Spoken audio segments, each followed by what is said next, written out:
What is up, everybody? How's everybody doing tonight? Welcome to the live. Oh, shoot. We got a bunch of y'all in here. 18. What's up, everybody? There's a decent crowd in here already. What's going on, everybody? Welcome to late night live stream. Yeah. 8 o'clock. And it's scorching outside. It is so hot. Jeez. Man, got some new names in here. All right. Heck yeah. What's everybody sipping on tonight? What we got in the glass here? We have got, let me read it off proper. Old Emmer cast strength coming in at 59.5 ABV.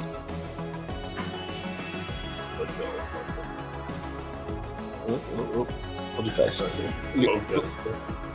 Oh, it did it as soon as you look back. Oh, okay. We're rookies here. We're learning. Penelope Toasted, Mile Creek, 9 single barrel, Peerless, double oak rye. Ooh, that sounds good. Kentucky Spirit. What else we got here? What do we got? Okay. Those Kentucky Spirits. I can get behind those. You like those? Yeah, I do like them. They just rebranded the labels some as well, I think. Yeah, they get more like a modern one. It kind of looked like Stone Age a little bit. Yeah, I picked one up from the distillery when I was down in Austin, Kentucky. I haven't cracked it yet, but it looked like the old Bradbury. Ooh, kind of okay, yeah. I'm looking forward to the Wild Turkey 101 single barrels that they're supposed to be releasing. Right. Those are going to be amazing. Yeah. Oh, Old Emmer cast strength is hitter. Yep, absolutely. Makers 46 cask. We got Little Book, Path Not Taken, Last Craig Small Batch, Bardstown Origin, High Wheat. I have not opened mine. Have you opened your bottle of High Wheat from Bardstown, or have you got one yet? I have not opened my High Wheat bottle. I tried it. It's really good. It's so soft and subtle. I was waiting to do it for, I'm just going to do like a Kentucky taste through some bottles I got from the distilleries, and then I'm going to kind of review them and let people know if it's worth buying them or not. I think it was like $80, $89 today. Yeah, I think it was. No. That one was like 50. Oh, was it? Yeah, the small batch stay finish. Oh, okay, gotcha. Yeah, that one was like 80. Yeah, that was the one that I got. So. Roger, how you liking that High Wheat?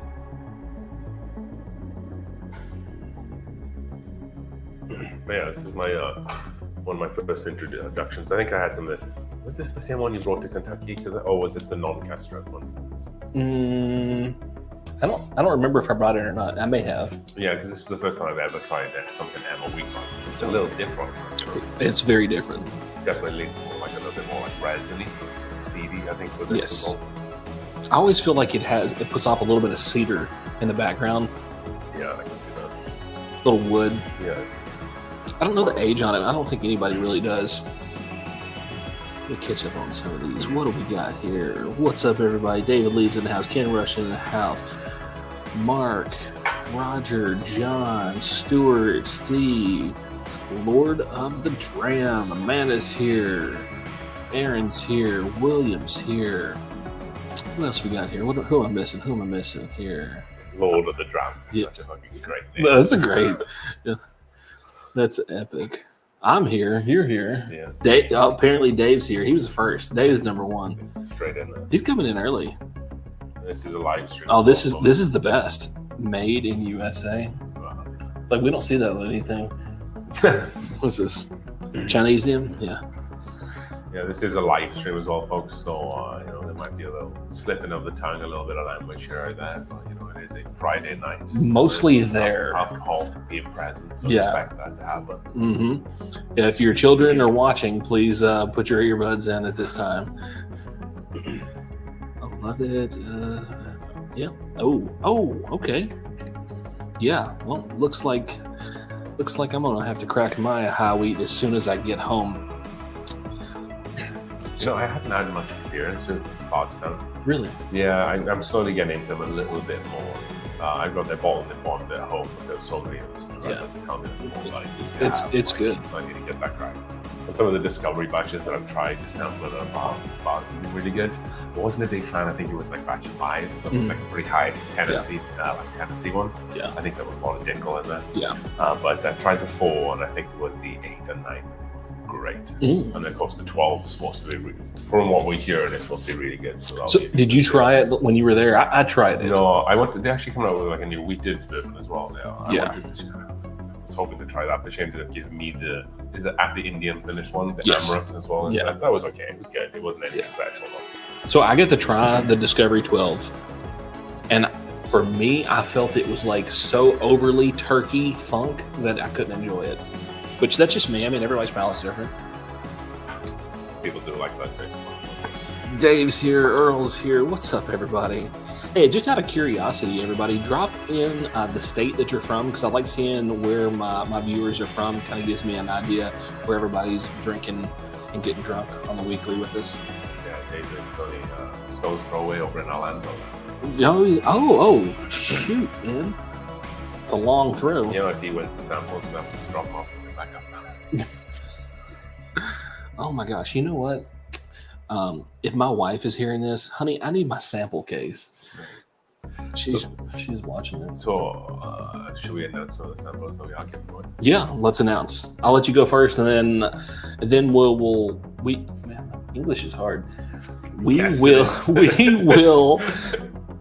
We will set a bottle up here, and then you guys will finally know what that special secret pour is that we're going to be giving away. Yeah, so we have a Weller vertical sample set that we're going to be giving away. Special Reserve 107 12 year CYPD single barrel full proof, and we're also adding the William Larue Weller sample set. So that's going to be quite the sample set for any whiskey lover to be able to try all of them, and maybe even blind them all at the same time, to be able to kind of pick which one it is that you kind of like. And the William Larue Weller is the 2022 one as well, so it's just an awesome sample. And then Charles is going to be giving away some awesome stuff, which he's going to quickly release from his gun box that he has here. It was on the counter. No, it's for us. We tried it. What we got in the box? Yeah, go ahead and bring it. Bring it in here. We got a little suspicious green box going on here. So when it's green, no one's scared of it. They're just like, oh, that's just an unsuspecting thing. It looks like something that drops out of a plane in the black box. Yeah. That's exactly what it is. Yeah, that's what I want right there. Look at that. Perfect. That's not even in here. I don't know why I was looking in here for that. This is for us to consume right here. All right. So, it's right here. This is what we've all been waiting on. This is my barrel project. Hide your face. Look at there. It's finally ready. Okay. This is the Early Times Bottled and Bond that I rebarreled for a year, or just shy of a year. It was supposed to turn into something close to a King in Kentucky. It didn't, but it turned into something amazing, which is very close to a President's Choice. So we have dubbed this El Presidente's Choice. And the most important part on this label, let me read this to everyone. This selection is aged 1 summer in a hot-ass garage. That's the most important thing on this, other than the fact that it is 100 proof. You got to try it the other night. What'd you think? Great, loved it. It's pretty good. Even though you can pick up a lot of like those early time notes of like tobacco and cherry, it just adds a little bit more of a woody backbone to it as well. I kind of felt like it drank a little hotter than 50, and not in a bad way. I felt like I had a lot more of that backbone from the proof that was there, and maybe that just kind of stood out a little bit in this bottle. Really cool bottle as well, by the way. El Presidente's Choice. So what are we doing on it with this for the giveaway? So we're going to do that. This is going to be coming to one special person. And what size are these? Oh, this is 200 mil. 200 mil. Yeah, 200 mil. Cool. Nice. Yeah. Depending on if the wax comes in, it might be waxed. Let's hope that it comes in the next. Tate it up a little. Yeah, it's gonna get the like a black wax on this, or maybe even blue. I'm not sure yet. And then Boom. Boom goes the dynamite. Somebody's getting a sample of King of Kentucky. This is last year's. This is the 2023-16 year. This is coming in at 63.74 ABV. Beautiful, beautiful bottle. Are we doing anything with this bottle tonight by chance? Yeah, I'm going to crack this. And then we need to let this thing breathe before we get into it. So let's go ahead and let's get some glasses. I gotta take a little gander of this. So, look at him. You say this is bottle number 69 of 105. So that's a pretty unique bottle there, right? You know, it's like 105 from this run, age 16 years, 63.74% ABV. This is Brown-Forman's flagship whiskey. Right? At its best, absolutely at its best. It's not called the King of Kentucky because it's trash. Yeah, for sure. It's not the Queen of Kentucky. No, it's not the son of Kentucky. You know, it's the bee's knees. Yeah. So thank you for bringing it, by the way. I was scared the whole trip down here. 1,000 miles in the console. In the heat. In the console. Super scared. Oh, look here. Wrapped up with a sock. Yeah, I had the bubble wrapper on it. And, I was just leaving my vehicle running in sketchy neighborhoods and running into liquor stores because I was like, hey, I'm afraid that it's going to bust. I'd rather someone steal my vehicle than my bottle to bust. That's how much I care about this thing. Let's get into this. Yeah, and thank you for the super chat, David Roback. Thank you for joining us thank you tonight, so much, man. You know, good luck Appreciate on the giveaway that we'll do as well. Maybe that's a good foot in the right direction there. You tasting the wax? It's very waxy on the nose, you know. This is the hardest wax I've ever had. I expected this wax to be more like some of the wax for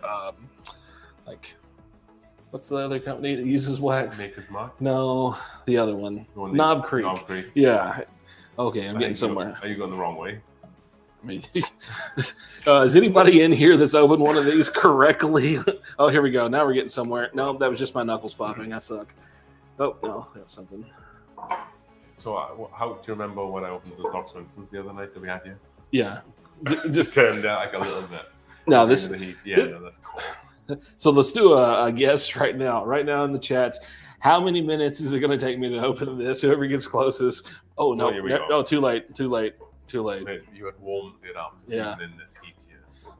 It's been hot. Like today, it was in the high 90s with feels like 103. Nice. Yeah. Yeah, it's been sitting in the house for like the last 5 days. So my wax kind of sat a little bit. Yeah. Wow. Oh, they even put the fiber so that you're not like just accidentally getting into this thing. Yeah, that's getting open. There's no going back now, is there? You know? Yeah, it's done. Oh, hey, that was kind of impressive. That's seen different altitudes. Yeah. Hey, what's going on, Aaron? Welcome in the house, man. Got a cup? Oh yeah, I would help in it.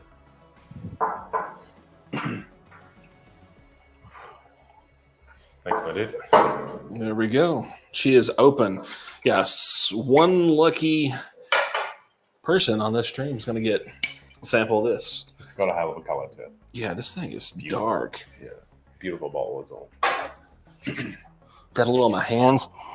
Oh man, that smells so good. Oh, all right. Let me catch up on. I'm way out of line here on all these comments. There's so many. Everybody got zero. He dropped in the zero. Yeah, he caught it right on the money. Oh shoot. Let's see who else is in here. Yeah, Keely. Yeah, to get to the center. That's probably exactly what I was doing. Yeah. I mean, let's be honest. Yeah. Oh, I'm glad you guys could hear that pop. I didn't think it was going to come through. It was pretty loud. It was a good pop. Yeah. With these high ceilings, it kind of echoed a little bit. If that's anything, you go by how good the whiskey is. Yeah. If that's the only thing we judge it off of, it's 100. It's definitely elite tier product right there. All right. I think I missed all these people from where they are. Let's see here. Indiana. So we got Indiana and Florida. So nobody else is from anywhere. Y'all are just out there in La La Land drifting around. Me too. Oh, Ohio. Ken's from Ohio. We got California. I just didn't scroll up. I want to apologize to everyone because I'm an idiot. Kentucky. John's from Kentucky. Okay. We also have Eric in from Illinois. Oh, you see it? Yeah, You get to see little fur Rob. You need to keep scrolling. Oh, okay. We went off a little bit. We talked too much. Yeah. Also, as well, CA Scott is asking me if apparently penned down a pause in production, which is interesting. I haven't heard anything on that, dude, sadly. Texas. I have to look a little bit more about that. We got a Houston. San Diego. Way to go. How hot is it there right now? San Diego? Yeah, but it's pretty toasty. Not as hot as this, though, is it? Yeah, it's pretty freaking hot. Not as humid as down here, right? Yeah, I had to swim through the garage to get to my vehicle this morning because the humidity was so thick. It was insane. Couldn't believe it. About had a heat stroke. Oh my gosh. Did you roll your glass? Yeah, I usually do, but I'm actually finishing off my Emma wheat here. I'll probably put this to the side, but... Yeah. I'm nervous. Mama didn't raise a pussy. Did she? Mama Patty. Oh, man.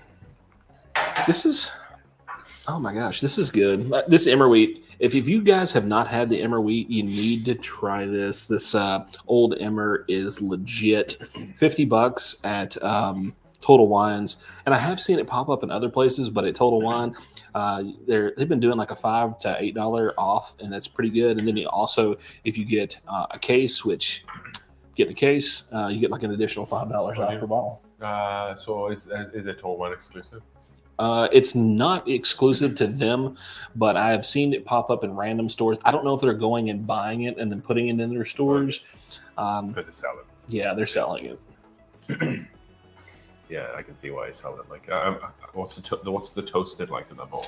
I haven't popped mine, but I got to try it in store, and it was really toasty. It's interesting to see how that would work in there. Like. So it wasn't toasty like that overly charred Penelope toasted, but it was like subtle and it was nice. I want the bottle to open up and kind of do its thing. Excuse me. I thought it was too, Amanda, but I've been seeing it at random stores all over the place. I don't know if they're just buying it and bringing it to their store because it's such a hot product. But get it while it lasts, because this batch that they have is going to be the only one they get for a very long time. Oh yeah. My guy at Total Wine, he was telling me that once they run out, they're just going to be out until they run another batch. I'm going to have to hit up some on the way back, I think. Yeah. I'm going to stop and pick them up. Oh shoot! Oh yeah, you can fuck that all the time. Let's go to this. Some good stuff. Hold on. I want to talk. I want to talk about this. Hold on. Yeah, you talk about it. I want to listen to what you say. You sound better than I do. Man, this has so much brown sugar in the nose. It's beautiful. So just like really, really thick on the nose, and even though it has a high ABV, but it's like 63, like close to 130 proof for you Americans out there. It doesn't nose that hot at all. And I think that's a bit of a common theme with like expensive bottles. Right. Or, the best of the best is that even some of them are higher proof. Like they just don't nose like that. The nose is just so balanced. Oh yeah. This brown sugar is like the caramelized brown sugar on top of a Thanksgiving or Christmas ham. Yeah. You know, you rake the knife on it and it goes. Yeah, that's exactly what it was. That's the stuff like that. I feel like we're a little bit more tan in this stream than the last one. It's not just the lighting. It is not just the lighting. I mean, Kentucky was pretty hot when we were there last time, right? It was spending more time on the beach this time. Yeah, it pretty much set on Satan down here. Yeah. What's up, Sam? How you doing, buddy?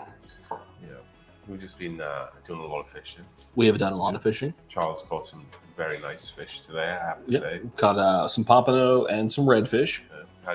We had a surf and turf. Surf and turf. Surf and turf tonight with a little bit of ribeye.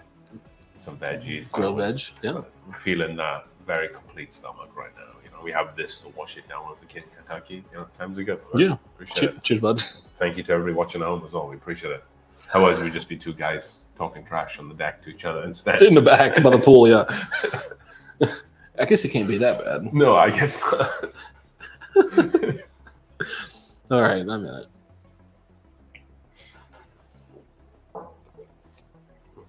Folks, we're going to let him have a moment. This is his first sip of King of Kentucky ever. He's going to have to process this. Come get it, Jessica.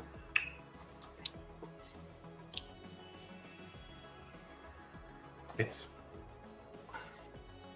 has some of like an Old Forester type vibe to it, but it doesn't really have much of like the bananas and the yeasty notes. Nope.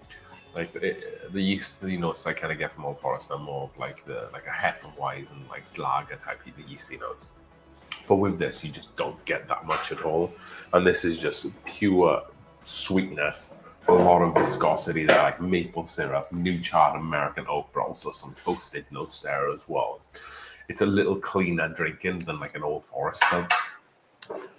And it has a great long finish that just keeps on giving and giving and giving, which really does help a lot with the ABV and the wood presence that's there. But this is a really phenomenal whiskey. And again, like Charles said, I've never had King of Kentucky before. This is a great introduction right here.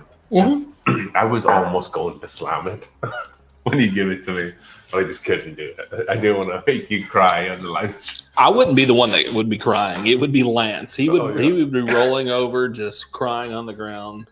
He'd be like, I can't believe he did that. Lance was also very nice to bring in the President's Choice last time we did. Yeah, absolutely. Sticking to brown format a lot, I feel like it. I feel like our palate's kind of aligned with that. Oh, and then we brought this in too. Yeah, nice pick. We'll talk a little bit about after.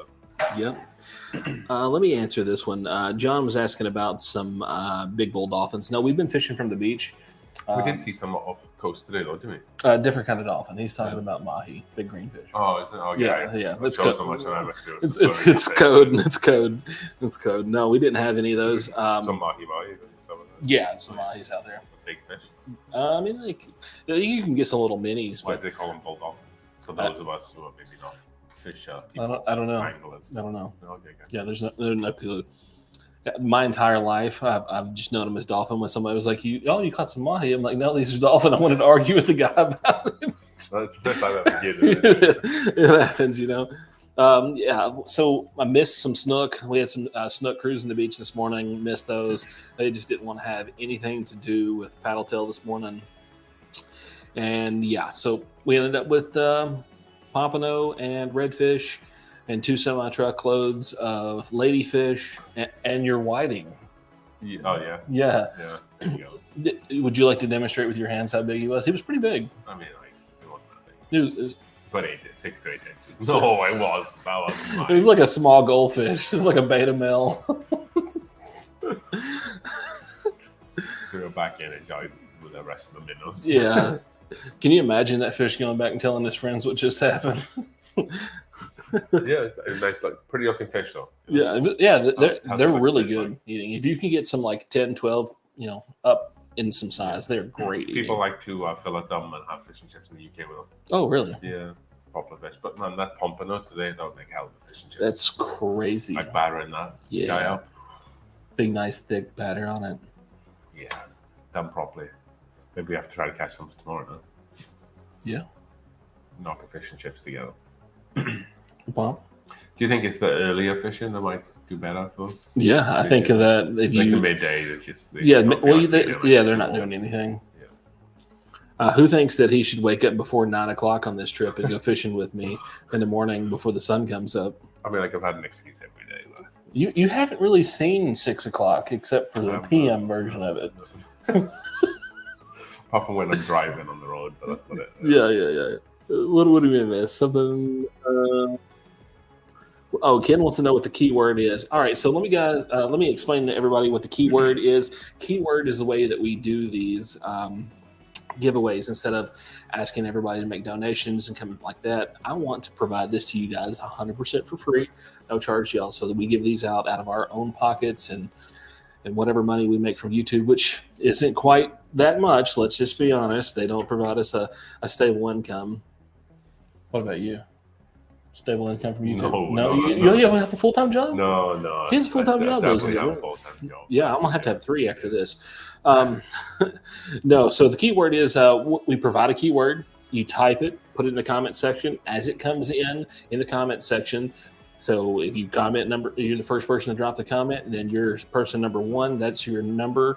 You'll be entered in the randomized generator thingy-mabob. And we will do a better job of it this time. We will do a much, much better. Well, you could say, though, the people who are watching could say that we did a very good job. Oh, because yes. we ended up having to give another sample set out. Yeah, we screwed up. we may have screwed the pooch on that one. we did too much of a good job. We did such a good job. We accidentally gave out an extra sample. So that won't happen again. You're not going to get us twice. You know who you are out there in whiskey world. You better not be watching, you little schemer, you. Can't believe. Oh my gosh, it's opening up so much. Yeah, someone got us. Somebody in Bangladesh is going to be sipping on something really good this week. Oh, hope it got hung up in customs.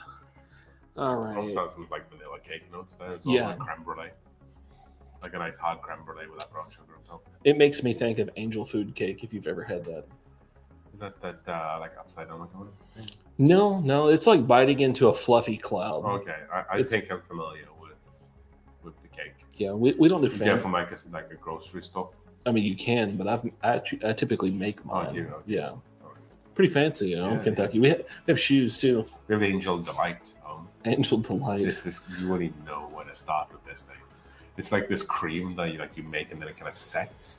And it looks almost like gelatinous. And you just eat it just like that. You can like put on top of cakes and stuff like that. This is probably the most unbourbon live stream that anyone on Bourbon Tube could do. We talk fishing, all kinds of stuff. But those of you who are regulars of the channel, you know that I get off on side topics. That's what we do the after hours show. That usually starts 2 hours after the first prime show. That's when we're good and liquored up and we talk crazy stuff. We might talk about cartoons. We might talk about anything. Crazy ex-girlfriends, wives, divorces. It doesn't matter. Nothing's off the table except for a few minor things. What's going on with the shit today? So mixing it up a little. Yeah, so I look at this. I'm beachy as hell. Okay, this guy, I planned this for weeks to wear a damn Hawaiian shirt, and he comes out in a freaking polo, ready to go golfing. It looks like he's teeing off right now. No, but what happened is I was prepared, and I guess he wasn't prepared to be his normal self this time. I'm on vacation. Actually, let's tell him what happened to your shirt, really. I can't remember. Probably wore it in the sea or something, I can imagine. It's about that much too short. Oh, yeah. My wife put it in a dryer, and it's Hollister top, I think is the correct term. Crop top. Crop top, is that what it's called? Yeah. He's going to get his belly button pierced and show us all this week, but couldn't get a reservation to get her. Should we give something away? Yeah. Who's ready for a giveaway? We're 30 minutes in. Who is ready? Let's get a hell yeah in this chat. Let's see some hell yes. What do we got? We're going really off stream. Amanda, so you're asking about this. So I have set up one, but I haven't done anything with it. I just feel bad for asking for money from anyone. I don't know. It's just maybe at some point that I need to like evaluate that whole situation and just be like, okay, people want to contribute. Let them contribute.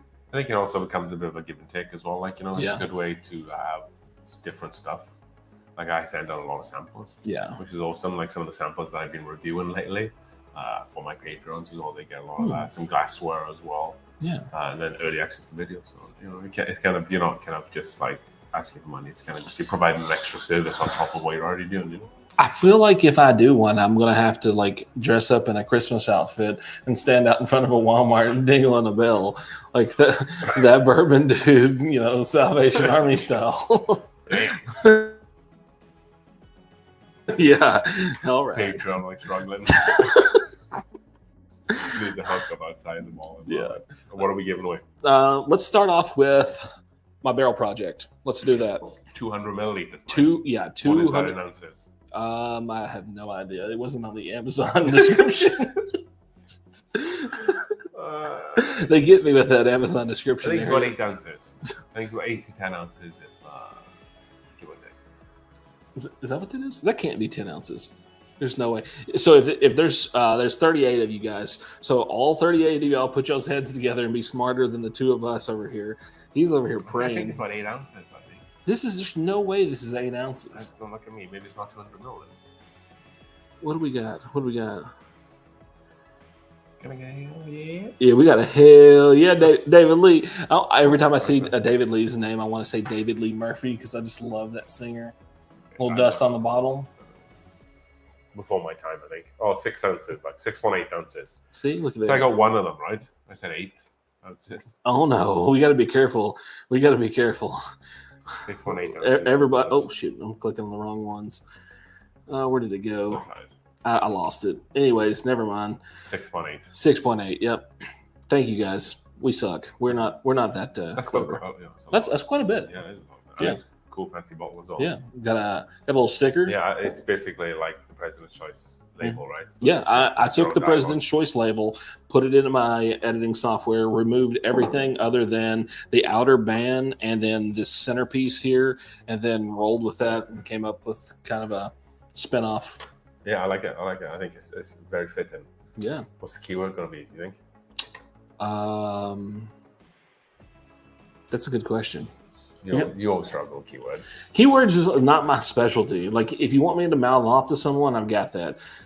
Oh, I've got it. Let's throw everyone off. The keyword of the night is straw. Straw? Like drinking straw. Drinking straw? Oh, yeah, like a straw hay? That sort of stuff? No. Drinking straw. Drinking straw. There you go. Yeah. We got pineapple came in. That's always. Is it upside down or is it right side up? We don't know. So the keyword is straw, folks. So get that entered into the YouTube chat for your chance to be able to win Charles's wonderful barrel project that is almost like an El Presidente clone, but a little bit by mistake, but equally as good. Yeah, this is probably the best mistake I've made in a long time. There you go. Yeah, it's better than that Chinese buffet I had. Mm-hmm. So yeah, I'll give it 2 minutes. Yeah. Let's give them. There's quite a few in here. Let's give them some time. Let's do it. We'll give them, like three minutes. That should be plenty. It's getting better. Otherwise, at like 8:30, somebody would be like, straw. Tastes like peanut butter cookie. You smell peanut butter cookie? I got a little bit of peanut butter cookie in there. Like a really sweet peanut butter It's cookie. very buttery. Yeah. There's an array of complex different flavors, but they're all towards like dessert sweet flavors, right? Yeah, grass-fed, grass-finished butter, New Zealand. Very specific butter, you know? That high yellow butter. The avocado oil. Oh, man. Hey, what's going on, Justin? How you doing, man? Welcome to the show. We are giving away Charles's El Presidente bottle here, which is 6.8 ounces of pure goodness. Use the keyword straw in the comment section for your chance to win it. Yeah. I think it's a great bottle. Aaron, I agree. If she wins it, we'll have to respin. And then she'll still drink the rest of the bottle. So it's fine. Like, even if she doesn't win, she's still good. All right. Man, what? Uh-oh. Look out. Should be happening. Is everybody getting in? I think we're looking good, man. All right. When this clicks over to the rounded second. I hope it's like an early number. Yeah, I hope it's an early number too. Well, actually, it can be a big number right now as the stream goes on. Oh, yeah. Yeah, a nice early number would be nice. Be sure, people, to share this with your friends. Let them know that we're doing this, because we try to do a good giveaway every single time. We want you guys to get some good stuff in your hands. Yeah, definitely like the video, folks. And we just like, share, subscribe, comment. Appreciate you all being here. Okay, all right. We're closing it down. It's official. If you're not in, well, you'll get in. You have 2 more chances to win tonight. Mm-hmm. All right, guys, give us just a moment. Spin the wheel, all right? Yeah, we got to count. I got to know how many. We're not going to just put like 2,000 in the generator. There's 40-something comments. All right, let me start at the top, and they'll go back down here. I put mine in. I see that. You can't win. You can't win. Why not? You already won. No. I guess so. Let's see. 1, 2. Yeah, we're going to keep using it. No, I'm just kidding. Skewing the numbers.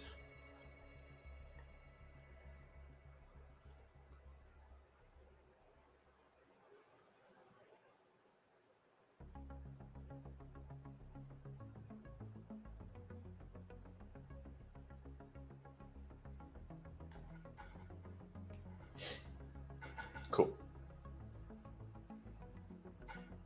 I think I have them all in for me. Oh man.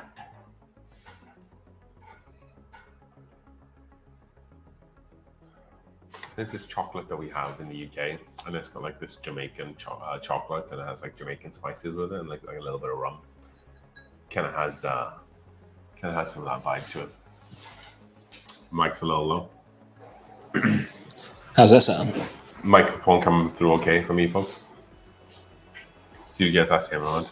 Are you still counting? Yeah, I don't know. I just got distracted. What did you get? 31. 31? 31. Let me make sure. How do we have 31 comments That's and the gospel. 40-something people? Some people don't. They don't want it.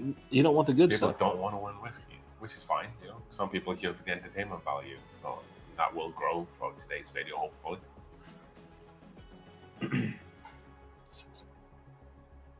We also have a late entry that I don't know if I'm counting, so it would be 32 on my end if that's the case. Oh man.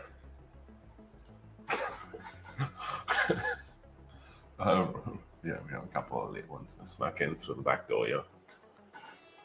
Anything after 36 is for the next one. Yeah, I've got 31 as well. I've got 31 as well. But do you want to go ahead and add these in? Yeah. Okay, we'll count them. So what do we have? Yeah, we'll count them. There'll be 2 more or 1 more? No, we have the super chat. Oh, yeah, we got a super chat. Look here. And then, Hey, guys. Thank you. Appreciate it. And then we also have Ross. And then I think there was 1 more after that. So we have 34. 34. Yeah. Okay. We have 34 entries Okay. altogether. We're generous. We're not that picky to the rules. All right, let me get the generator started. I thought you were going to pull up like a makeshift wheel. Just spin it on the screen. Wheel of Fortune? Wheel of Fortune. Wheel of Fortune. Who wants us to get a Wheel of Fortune wheel? Come on down. Yeah.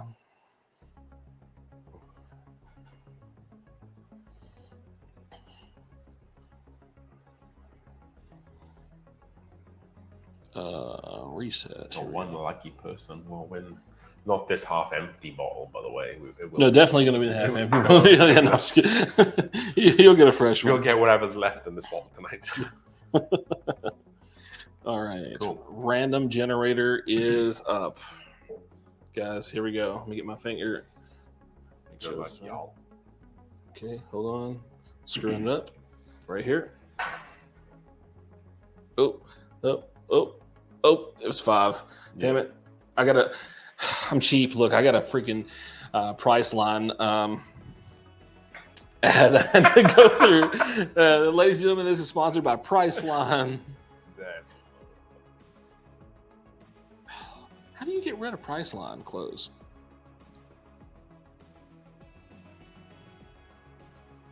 All right, what happened? There we go. Cool. 5, yeah. Yep. Number 5 before I magically got a Priceline commercial. So a nice early one.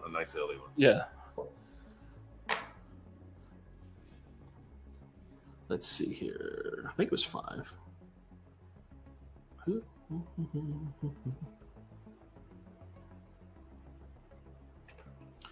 I mean, like, I was 2, so I was pretty close. I could have won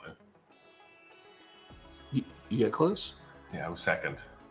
Okay, 1, 2, 3, 4. Got to back up again. Why is everyone's typing so fast it makes my screen disappear? Yeah, I have you though. You got it? Yeah. Okay. Oh, there we go. Now I found it. 1, 2, 3, 4, 5. Okay. Is that what you got too? Yeah. Yep. All right. Congratulations, buddy. Shoot me an email at charles@thatbourbondude.com. And I do have to age verify you, so I do have to see your ID so I don't get in trouble. Don't get your hand slapped by the law enforcement. Yeah, the brother's gonna watch. The big brother. Shit Daddy was working. Yeah. That's a great name, by the way. Shit Daddy's working. Shit Daddy. Just rolls off the tongue. Shit Daddy. Try saying that a few times after a few drinks. Who's your shit daddy? Some kind of nice things. Yeah. So yeah, the proud owner of your new barrel project. Yes, very. I'm super excited to get this out to a couple people because I want you guys to know what the heck I've been working on, and if it's worth drinking. I want your feedback too. So once you get this and you like it and you drain pour it, just let me know that you drain poured it. Thank you. Yeah, you're welcome. This is so good. Yeah, very good. Thanks for sharing. Last time. It's a good pull. So, what's the plan for tomorrow then? Are we going to hit the beach up again? We're going to hit the beach? Yeah. You? I have kids.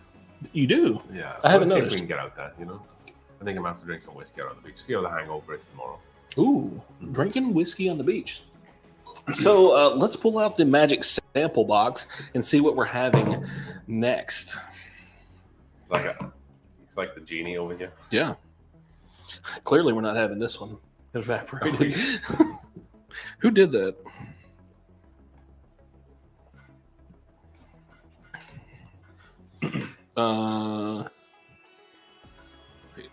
Where is that? E.H. Taylor barrel proof? I mean, bring it on.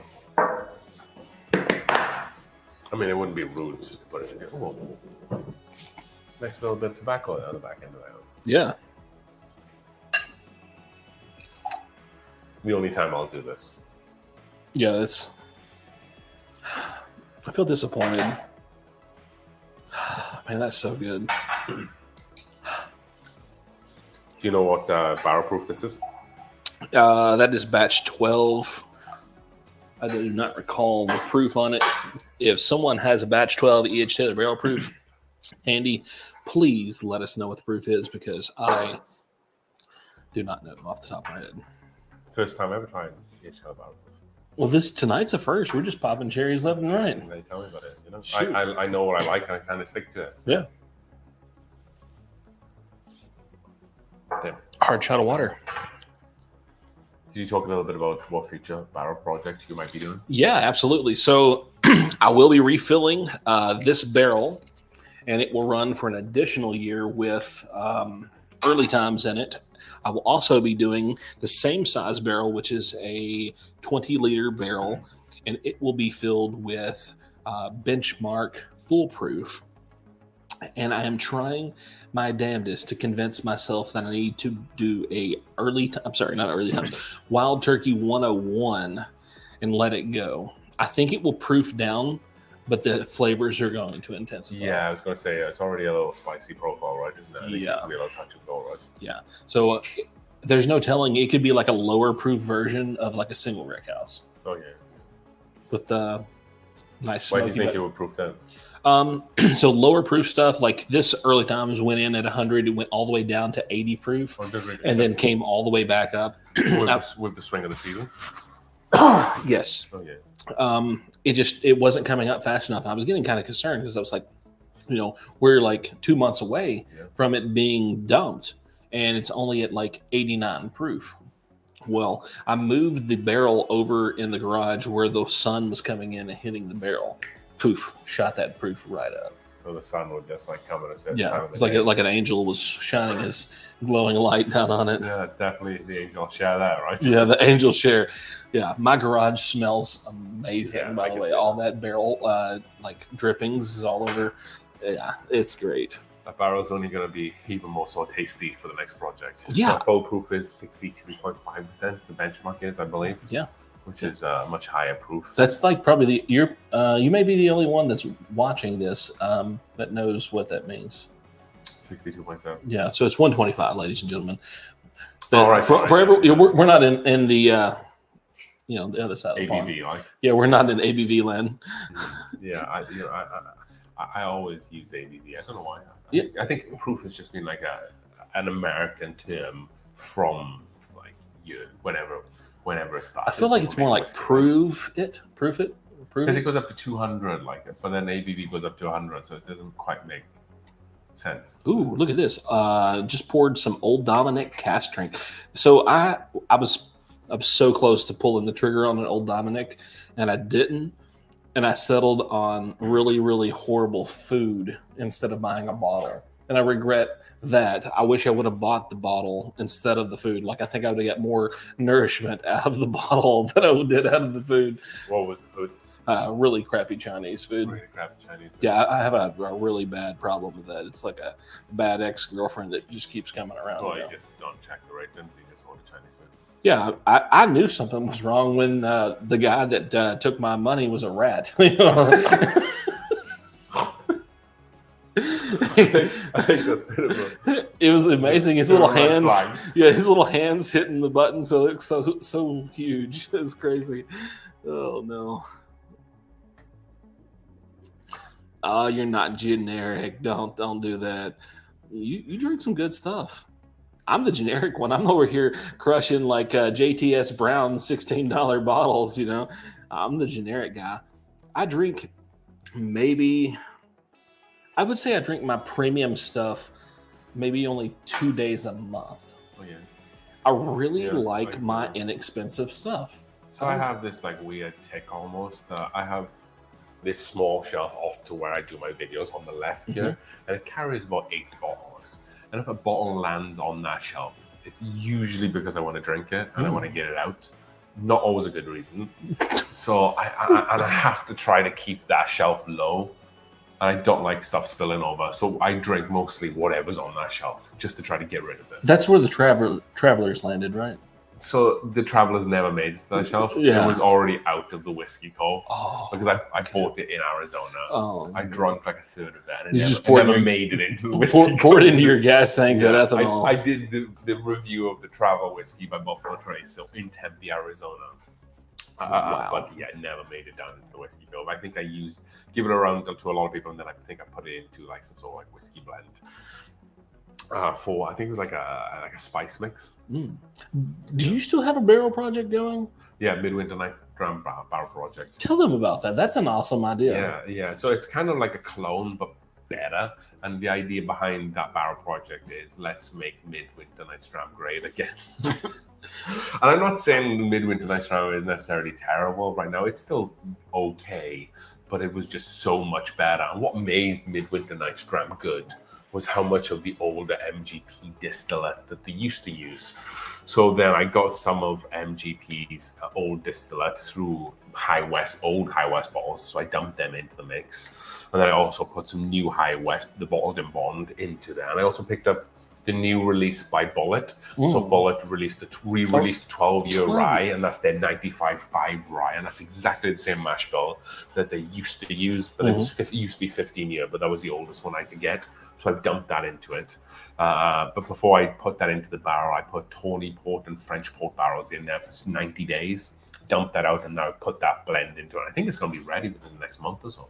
Really? Just in time for Christmas, and I'm hoping for really great things. I've been tasting it a little bit, and it's become through a little minty, which I'm a little bit worried about. Like a little bit toothpastey, which can happen to some rice.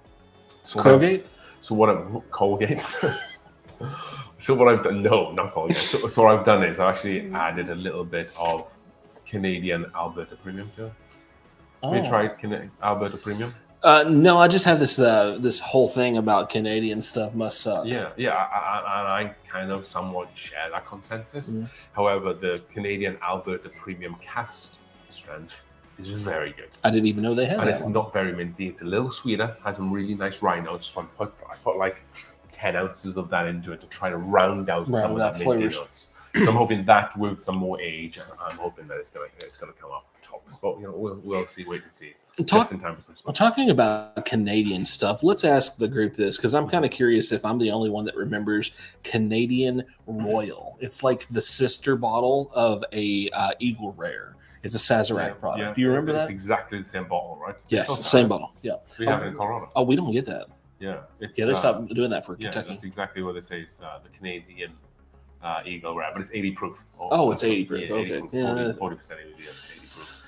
All of the Sazerac Canadian products are all 80 proof. What's the deal with that? I just don't think Canadians like high proof stuff. No. Maybe they're trying to tell you guys something and it Canada, right? I don't agree with Saz Rad. Yeah. I'm thinking that. I think that the higher proof brings in the better flavors, the better mouthfeel. Caribou Cross is awful. Terrible Crossing. Yeah, Yeah, it's Terrible Crossing. it's bottom shelf whiskey in a mint level topper glass, right? You know. Oh yeah. Along with the Caribou on top. The Caribou looks cool. The top is a heavy definitely. as heck as well, but the whiskey in it is not good. The same with the Royal Canadian. It's just well whiskey. But that Alberta Premium Cask Strength is very, very good. So I haven't had this one, Justin. If this is this your first pour of this bottle, or have you had it before? Because I'm curious. I keep seeing this bottle, and I would love to know if it's something that I need to pick up and maybe. What is talk this about. bottle? Yeah. So I don't know enough about. Yeah, I don't know it. I think it might be the squatty one. Okay. I'm not sure. The 15-year one that they had. It might be. Okay. It might be. Yeah, Do a quick search on that, because that's something that like. I have not dabbled in a lot of Dickel. There's only been a few that I've enjoyed. So this is the old school white label. Oh, it's the old school. Okay, white label. Okay, yeah. Okay, so I was mistaken. I thought it was the squattier I thought it was bottle. that too. I thought because that also came up as well. I thought it was this one. Yeah, that's the one I thought it was too. Yeah. Yeah, that's the single barrel. Okay, that's the single barrel. Okay, gotcha. Tan label. Okay. Yeah. Okay, first pour of the night. Okay, cool. Yeah, let us know how that pour is, because I'm very interested in trying that bottle if it has that same minerality that some of the other ones do. That the 8-year bottled in bond, I felt like it didn't really have that mineral like the flavor. bourbon. Yeah, the bourbon. Mm-hmm. Yeah, very good bottle. Yeah. I think it's very underrated. I think just because it has the name Dickel on it, people are like, "Oh no, I'm not drinking that." About $25 at Costco. Yeah, exactly. Really, on Sam's Club, I think I've seen it really cheap as well. Mm-hmm. Really great bottle, like 8-year bourbon. And I think the only thing that they did differently to what they do with a lot of their other stuff, is that they just didn't charcoal filter. Is that the only thing they did? Yeah, I believe so. Yeah, because it's exactly the same process, but Tennessee whiskey requires you to filter it, right? Yeah, and they just didn't do it on that one. And I think that kind of reduced some of those kind of sweety, maybe Dickel minerality notes that become heavily associated with Dickel. I have had the 15-year Dickel, and it was like 53% ABV or 106 proof. Very good. I need to try more Dickel. I feel like that I may be missing something with it. Like, I know that there's a lot of them that's kind of like on the fence of being good / bad. Well, Blue Note, right? They do source Dickel. They're like their Blue Note 17s, and they're known to be good bottles. Man, well, I'm always behind every time that drops. And those of you who don't know, that's coming out again. Yes, it is. Yeah. You covered that. Yeah. It's it was worth paying for them because it costs about $200. But make sure you pick up the ones that are 50% ABV or above. Yes. I think that seems to be a weird cutoff with a lot of the Dickel stuff. I think stuff below the ABV just doesn't help it, and you get a lot more of that kind of funk to it as well. I think the 17-year that I tried, I think it was like 51.1 or 51.2 proof. Yeah, they're all like weird proofs. Yeah, the weird, yeah. But they're all cask strength. Yes. And the one I have at home is a 45.2% ABV or 90.4 proof, and that's cask strength. Wow. It's like the Copper Tongue. Do you remember the Copper Tongue that came out? No, I don't know that. It was the same people who make like Orphan Barrel. Oh, okay. So it was called Copper Tongue, and that was like 45.2% ABV and 90.4 proof again, and that was barrel proof. And that's why you know it's from like Dickel, because they kind of have those like really low barrel proofs in some of their cold warehouses, I guess. Kind of like what Michter's does and stuff like that. Yeah, I don't know if they put it necessarily into the barrel or lower entry proof, but or they just store them in like the deepest, darkest depths of the Dickel warehouses. But yeah, it's not too great. So always try to get above 50% ABV with those guys. Have you ever noticed that there's people, when they're talking about Dickel, they forget that there's a company that's just down the street from them that's called Tennessee Distilling Co. Yeah. And they're so far apart in their flavor profile, and people just automatically, when they see that it's from Tennessee, they're like, oh, that's got to be Dickel. Like, I wish there was not that kind of like stigma around Dickel where people would try that Tennessee Distilling Co. Because I think that they would be a great product if they didn't have to compete with that bad name that comes along with Dickel. Well, maybe the way you shake that down is maybe to bring your own whiskey out and to be able to be like, this is what we can do, like, maybe kind of like MGP with kind of like the George Remus stuff. George Remus, exactly. kind of just like, we source very great whiskey, but this is kind of the stuff that we have here. This is what I source here. Barrel has Dickel in many of its blends. Okay. Yeah. That's something that I didn't realize that they had that much of their products that had Dickel in it. Did you? I didn't. I know that they had some, the same as like Bardstown, right? Right, a lot of Discovery, Bardstown. right? Yeah. At least anyway, they seem to have it. But I feel like the Dickel stands up quite a lot in the discoveries. Mm-hmm.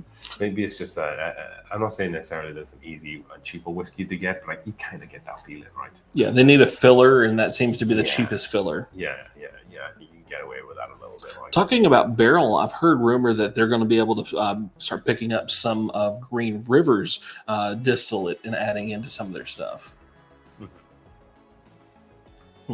Green River, they do those. I need to pick up one of those cast strength ones. Yeah. Oh, yeah. Mm-hmm. I should have brought that. I was going to get one when I was going through Kentucky, so it's on my hit list when I go back. Mm. And I will definitely pick that up then as well. Now, this is what I'm talking about. This is something I can get behind. Larceny and Coke. Is it barrel-proof larceny or just small batch? Because I'll tell you, if you guys are passing up on larceny, it's a way better product than a Weller Green Label every day of the week. And is it Coke as in Coca-Cola? Or is it Coke as in Choppy. Colombian type? Colombian Bam Bam. We got a square grouper here, boys and girls. He's bringing the party. Yeah. If you know what a square grouper is in the comment section, let me know because I'm very curious. I bet there's like 3 of them that's from Florida that knows what a square grouper is. Square grouper. Yeah. And if you've ever eaten at the square grouper before here in Florida, let me know as well. We have some awesome bottles that people are drinking out, don't we? The small batch, heck yeah, dude. I feel like it has like this green appley-ness to it. So they're bringing back the small batch picks, right? Yes. Larceny small batch picks are coming back, and the which is awesome barrel-proof picks are coming. Those small batch picks were awesome. Mm-hmm. Like I had a 7-year one a few years ago from Argonauts in Denver. It was so good. It was like a mini Weller foolproof. It was wild. It was. Cheers. Mm. Mm-hmm. Yep, this is what I'm talking about right here. Let's address this situation. Well, it wasn't handed to me. Explain yourself. I wasn't ready to be worn tonight. So I'm on vacation. I can't wear a tropical shirt on vacation in Florida, can I? Let's be real. Let's be a little sensible here, right? You can't just be tropical in the tropical environment. That's what they're all expecting. Oh yeah, you threw me off. Clearly, I wasn't prepared for your ridiculousness that you were going to bring on this trip. Someone's drinking Rendezvous Rye 2015. Just a little up. There you go, Steve Burlow. Ooh. So that's a great whiskey because that is the older High West blend of some of that older stuff I was talking about earlier on. The 2015 was the last year that they used some Barton distillate in there. So that actually has Barton rye in there. And they never really make rye. Oh. So like they use it for this and they use it for a couple of other different things as well. But 2015 was the last time they used it. Because if you remember Joseph Magnus, initially they used like, I know that we're talking a little bit about bourbon here, but they also sampled in some bourbon as well for Joseph Magnus, the cigar blend. So they do, you can source from Barton as well, much like Calumet.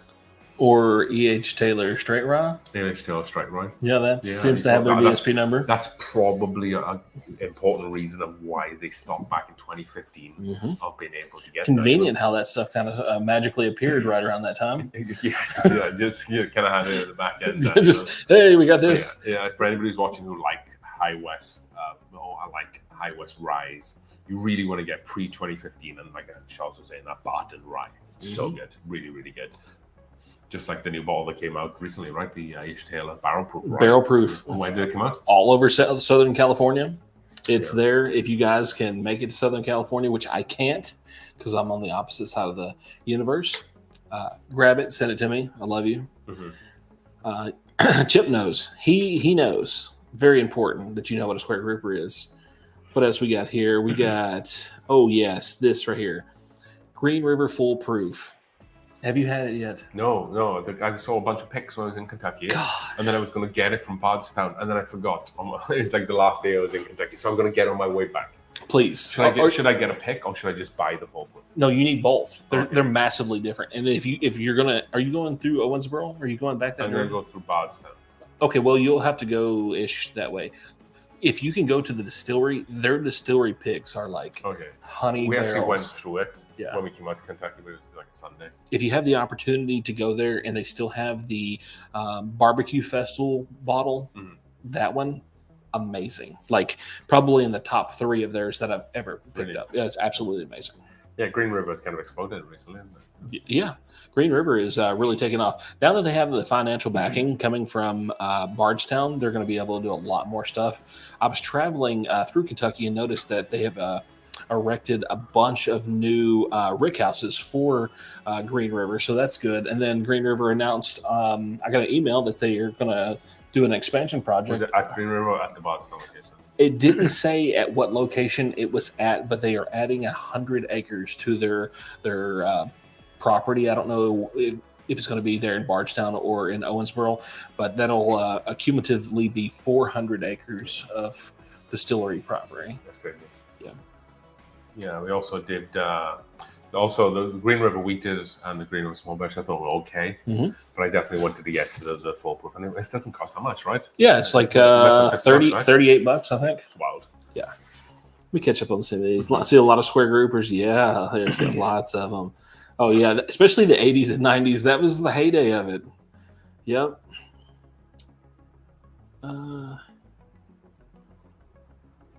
So let me address that real quick. Yeah, it is Charles at thatbourbondude.com. He's got his own domain. Yeah. Just in case that was, I think that was. Yeah, sorry. Yeah, my bad, guys.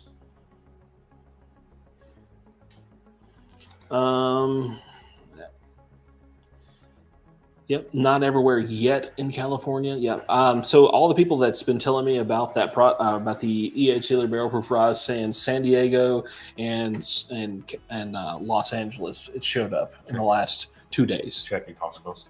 Check your Costco's. Yeah. What else we got here? Oh yeah, that. It's true. It's a great product at a great price. They are probably the only distillery out there right now that has said definitively we are going to focus on our core audience and provide quality product at a value. And I really appreciate that about them. So Justin is a facilitator / teacher for Whiskey University, and he does whiskey tastings at locations in Colorado. And he talks through, I think he did like a whiskey roll one not so long ago with like a lot of different flavor. And he's actually doing a rye one coming up here.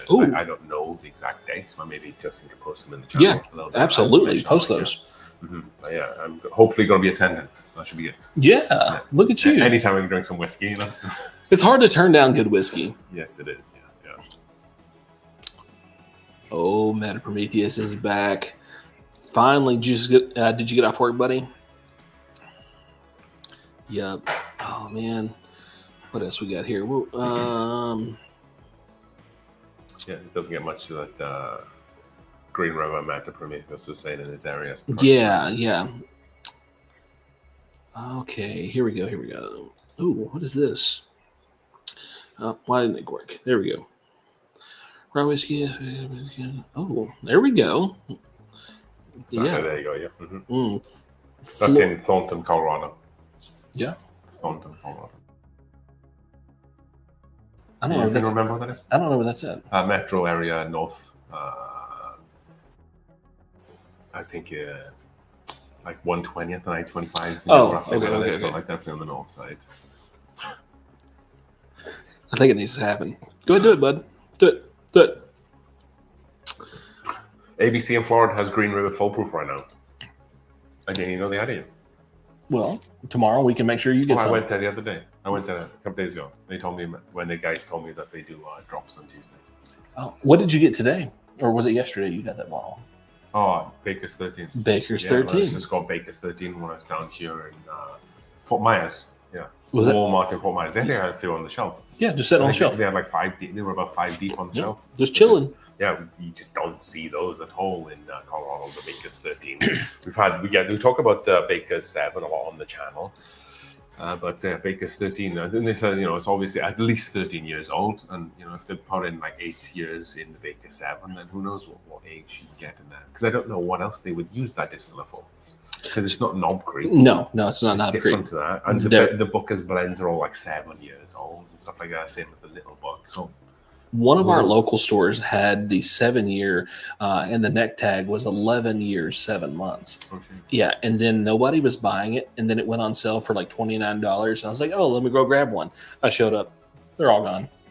They're all gone. $29. Yeah, $29. Crazy. So this is where I just lost it. Ken, I don't think I prepared for that. It's not Monday. It's not Monday. We can't do it. Just can't do it. Man, I can't get where can you find koi in Wisconsin? Yeah, someone just said that anyone living in Wisconsin, koi will drop this week. I hunted a little bit in Wisconsin. I've never hunted there. I didn't really find anything, truth be told. It was maybe a little bit of like barrel proof and toasted. Oh yeah. That was it. There was not much. And that was up in like Green Bay, Milwaukee. I got really lucky when I was in Chicago. I know that's Illinois, but it's all around the same area. But not much out in Wisconsin.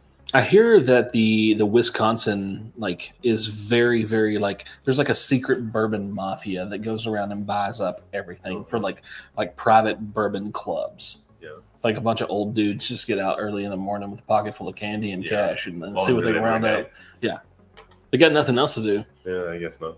Yeah. Nice part of the world, though. Yeah. Let's see. Oh, yeah. You got to know somebody. That's unfortunate. It really is.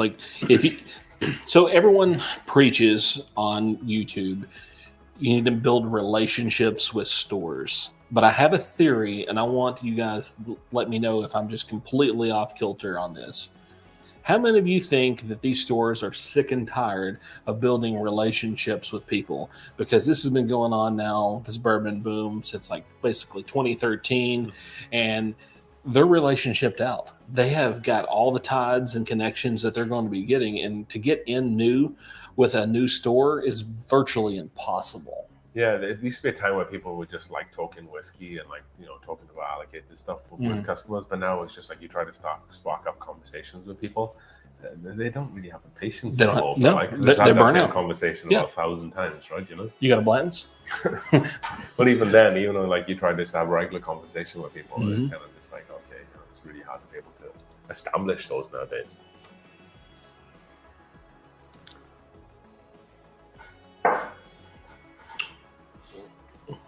Oh, yeah.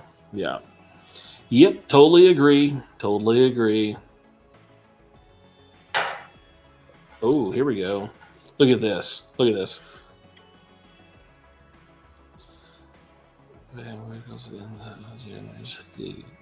Okay. I wonder how that happens. We know some people in my local area that always magically is at every major drop. They know every time President's Choice is dropping. They know every time Coy Hills are dropping somewhere. Every time they seem to be 1, 2, and 3 in line, not including their 60 meals that they end up having. Yeah. You go to call people out on that stuff? Yeah, I've called a few out on it, and then basically I just get blocked from groups, which is fine. I mean, if you're going to be a douchebag, I don't need to be involved with you guys anyways. Yeah. I can't wait until the next time I get to call some people out. I got a long list. Hey, what's going on, Darren? How are you doing tonight? Y'all tucked in, nuzzled up, ready for bed, bud? You know you got to be up early. Here we go. Oh, come on, click. There we go. Yep. So let me say this. Small towns might be the last frontier for bourbon. Yeah, I think so. And it's ones away from major highways, I feel like, as well, It needs to be off the beaten path. Yeah, the less teeth they have at the register was guaranteeing that you're going to be finding something. She got the gums. She got the gums. No Hummer like a gummer. But yeah, it's weird. Like you said, no one's really talking about the fact that like it's really difficult to be able I'm to done. build. It's really difficult to be able to build those relationships with stores. Like, because multiple times I've spent a lot of money in stores trying to build these relationships, and it's just kind of come to nowhere. And then you just have a shelf full of just like mediocre whiskey that you don't want because you can't get the relationship going. You know. Wild form relationships when Wild Turkey. I can't talk. I don't hate that. Yeah, that's absolutely true. Yeah, I don't hate that. Yeah. I grab Wild Turkey 101 so much to the point where I don't even buy a 750 anymore. It's always a 175 every time. I just love that bottle. I take it everywhere. It's like a small child. Yeah. I'm going to put a car seat in the back. I'm going to strap him in. He's going with me. Well, you know, we obviously know the best High West bottle that's somewhat unobtainable right now that you can get if you're a traveler, right? Yeah. And one Charles brought me in on, and that was the Wild Turkey International exclusive, the Rare Breed one, which is a 1 liter non-chill filtered, and that stuff is just legitimate, right? I think it's we did the Russell's Blind last time with the 15, the 13, the 2 Camp Nelsons, and this thing for me came in second. It was really, really good. It was so close to winning for you. Like you went back and forth. Yeah, it was very, very close. Now, so for me on this one, Ross, no distributor has sent me any products. This is everything that you see in any videos has been 100% out of my personal money. No one has ever sent me any bottles from any producer. I get samples from friends, just like everybody else, but that's pretty much it. I got a couple of samples from distributors, but if I don't have the bottle, I don't review it. Yeah. So that's kind of like my deal. I've never had a bottle from a distillery or a distributor, but they sent me. I've had a couple of samples here and there. Got some coasters once. We got some coasters. Coasters, very nice. They just sent you coasters out? Yeah. They asked you to review. Either that or I stole them. I don't remember. Oh, okay. I mean, it would be nice for people to send us bottles. You know? I also thought you were going to say coasters. I get a stack of coasters. I think there's some distilleries that do send whiskey out to people, right? You know? Yeah, there's a few YouTubers that you see that gets like the little tasting boxes and stuff. And I feel like regardless of how good or bad the product is, when they put out a review of that said product that has been sent to them, it's the most amazing thing they've ever tasted in their life. Yeah, I remember watching a review of an unnamed whiskey channel that tried Hidden Barn, the first release. It was one of the greatest new whiskeys that we've ever had. So we're so lucky to have this great craft distillery popping up these bottles. And they might be good. They might do good stuff now. But that first release was dumpster fire. Terrible. Like Smoke Eye Hill, that's another one that just kind of magically manifested itself out here in YouTube world, and it's way better than George T. Stagg. Yeah, and then just magically disappears. It's completely gone again. I'd love to follow that money trail somewhere. Next up. Oh yeah, hang on. So last time we did live stream together, we had a bit of a conversation about trying to figure out what was the highest floor that Old Forester have in the warehouses. And we were kind of stumbling between, is it 7? Because you brought the 100 proof Black Label Old Forester, which is awesome, by the way. And I was rooting through my single barrels, and I found this guy. So this is Old Forester barrel strength single barrel. This is Warehouse J, and then floor 8. I don't think I've ever heard of a single barrel that's older than floor 8 from Old Forester. Yeah, I don't know. Like when you showed me this one, I had no idea. Yeah, I didn't know that they did 8 hour. And also another thing on top of the Warehouse J and floor 8 is the ABV on this, and the proof is 67.15% or 134 proof, which is really high for these guys. Normally it's like 65% or 130 proof, not normally up to like 135. All right, so we're hearing that your my microphone's going a little quiet, a little low. Maybe I'll speak up a little bit louder, or you can continue the same. A bit higher. Yeah, go higher. Let's do that. Moving on. So what happens when you don't wear Hawaiian shirts? See, that's what you get. You get what you deserve, sir. I tested mine. I did the old like thumb trick. You're supposed to do like the pinky to the mic and then to your mouth, and that's supposed to be the appropriate distance. I feel like thumb back of my collar now. So Yeah. Look at this guy. What a rookie. Mm-hmm. All right, let's stop it. I wish you guys could see what's happening back here because there's stuff. Ooh. Stuff is happening. Okay. Let me where'd it go? All right. Upcoming BTAC. What's our opinion? So I haven't really read much into them. So I aim on putting out, I normally do the Whiskey Snuck Out for videos, and my aim is to do a specialty release of like really highly allocated stuff this coming fall. My view on them is I would just like to get one. I'd like to maybe get one every. I've been really fortunate the last 3 years. I've been able to get one every year. I have a George T. Stagg, William Larue Weller, and Eagle Res 70. I've been very fortunate to be able to get them. I'll be very happy to get one of the other ones, and I'll also be very happy to get a George T. Stagg again because I don't think you can go wrong with those. I really want a WLW this year. Yeah. I have never been able to get my hands on one. I've been so close so many times.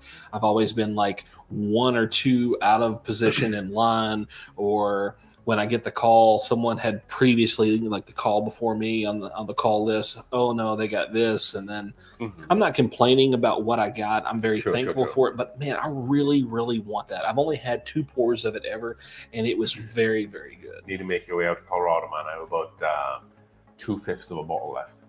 I got it, and we pretty much hammered it. Could we do like a Mr. Pibb and WLW? Mr. Pibb? Yeah, it's like a Dr. Pepper, but better. Okay. It's like Dr. Good Guy. I don't know what that is. What is Dr. Good Guy? I remember when I first came to the States, my wife took me to a gas station and they had a bottle called Dr. Good Guy. I was like, oh, that's hilarious. I don't even. Where do you find that at? I in Mesa. Arizona, in Mesa. Yeah. Okay. Dr. Good Guy. Because I think they also have like Pibb's Thunder. Is that what it's called? Pibb Extra. Oh, okay. So there's like a Pibb and a Pibb Extra. What's the extra? Like more caffeine, or is it more it's a little spicier. Oh, really? Yeah. It's try it then? Yeah. Just like more of like the medicinal spicy notes come through? Or? Yeah. I need to try that now. Yeah, I ditched the whole Dr. Pepper because I discovered this, and I'm like, I'm not going back. There's more flavor, more punch, yeah. And then also when you mix it with Wild Turkey 101, it's like a cherry cola. Oh, yeah. Absolutely phenomenal.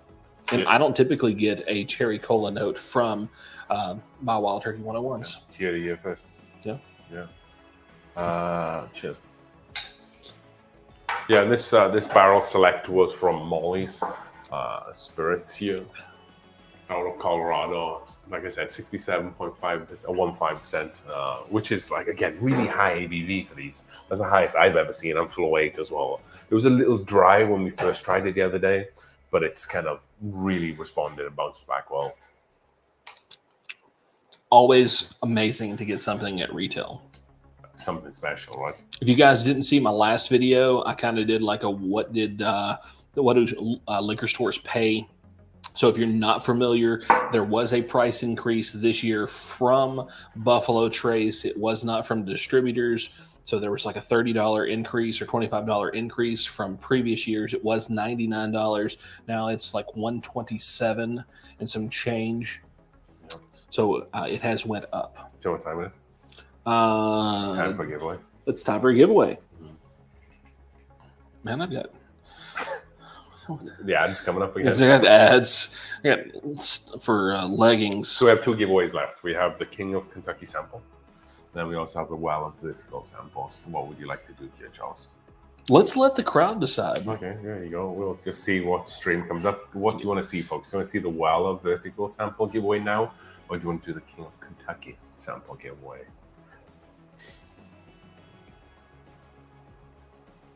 We were also going to be using a different keyword. Different keyword, yeah. Not the same keyword. So don't start throwing straw up in the chat. Yeah. So straw is an inside joke. I will give the reason why the straw was an inside joke, and he'll fill you guys in while we were there at this place. So we went, had cocktails at a random pub. Was it the pina colada or the Pina colada. Pina colada was his come tumbling down. Yeah, it was as thick as like a Snickers bar, and when you're sucking on this, you get a lot of back pressure, and a piece of ice managed to make it its way through the straw like a kidney stone and slung up and hit me in the back of the throat. Kind of uncomfortable. I asked for a larger straw, and apparently it is such a problem that they have addressed the larger straws with management. And we were only there because of this guy. Yeah, it's one of the drinks.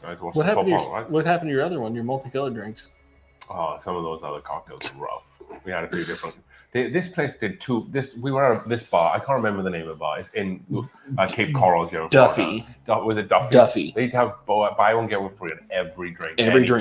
Except for shots. Except for shots, I guess. But looking at the whiskey bar, it was not worth getting any of that. Yeah. Anyway, what was the name of the Kentucky cocktail?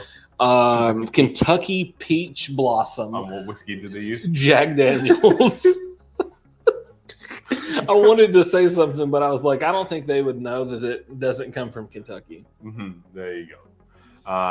It's looking like King of Kentucky, dude. King of Kentucky is. The crowd has spoken. All right.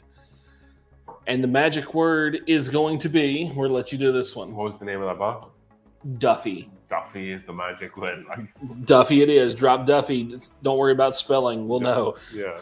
I don't think we could spell it either. So yeah, for a chance to win a sample of the King. Yeah, let's bring that up. Yeah, bring it out. Beautiful ball, and we have tasted it tonight. Yes, very, very good indeed. First King of Kentucky I've ever had. How do you know how that stands up from years gone by? So I think last year's was 2022. I think it was pretty good. Okay.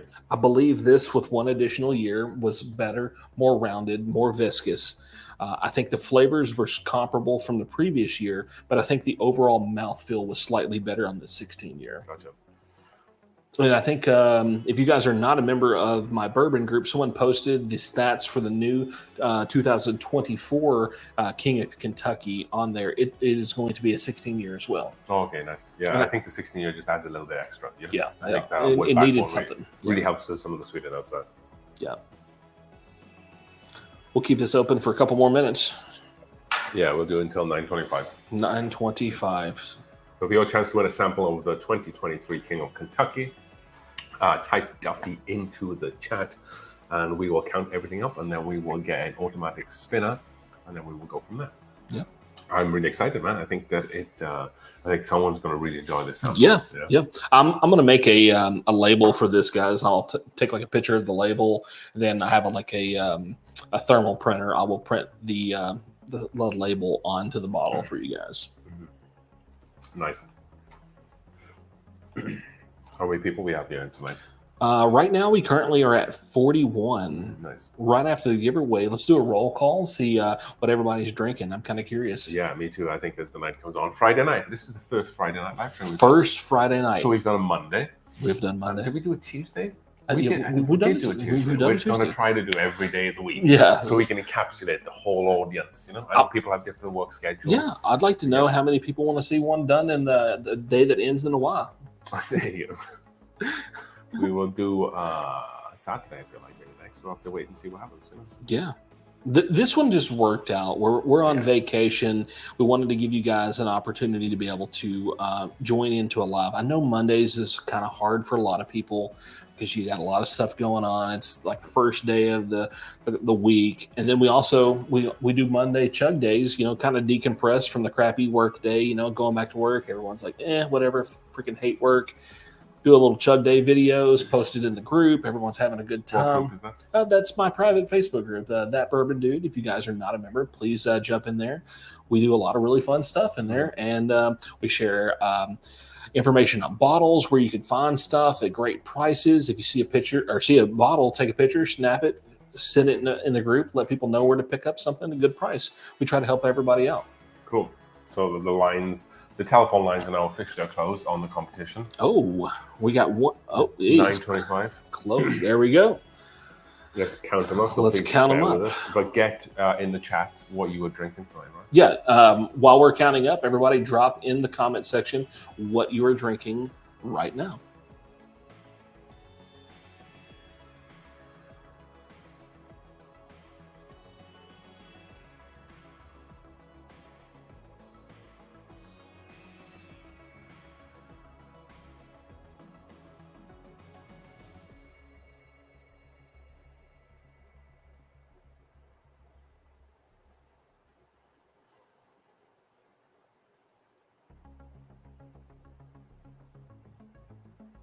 Cool.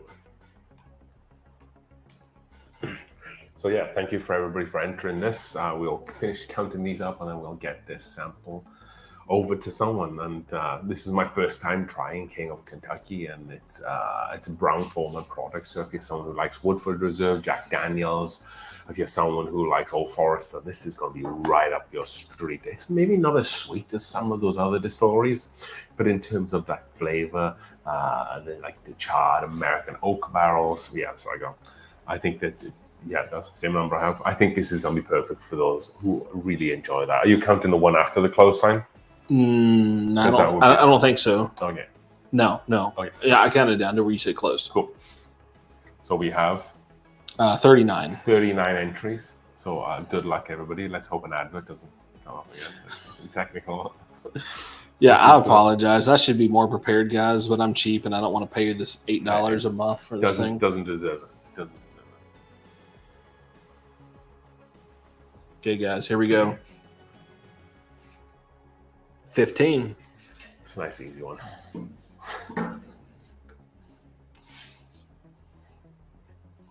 Let's see if we can get this one.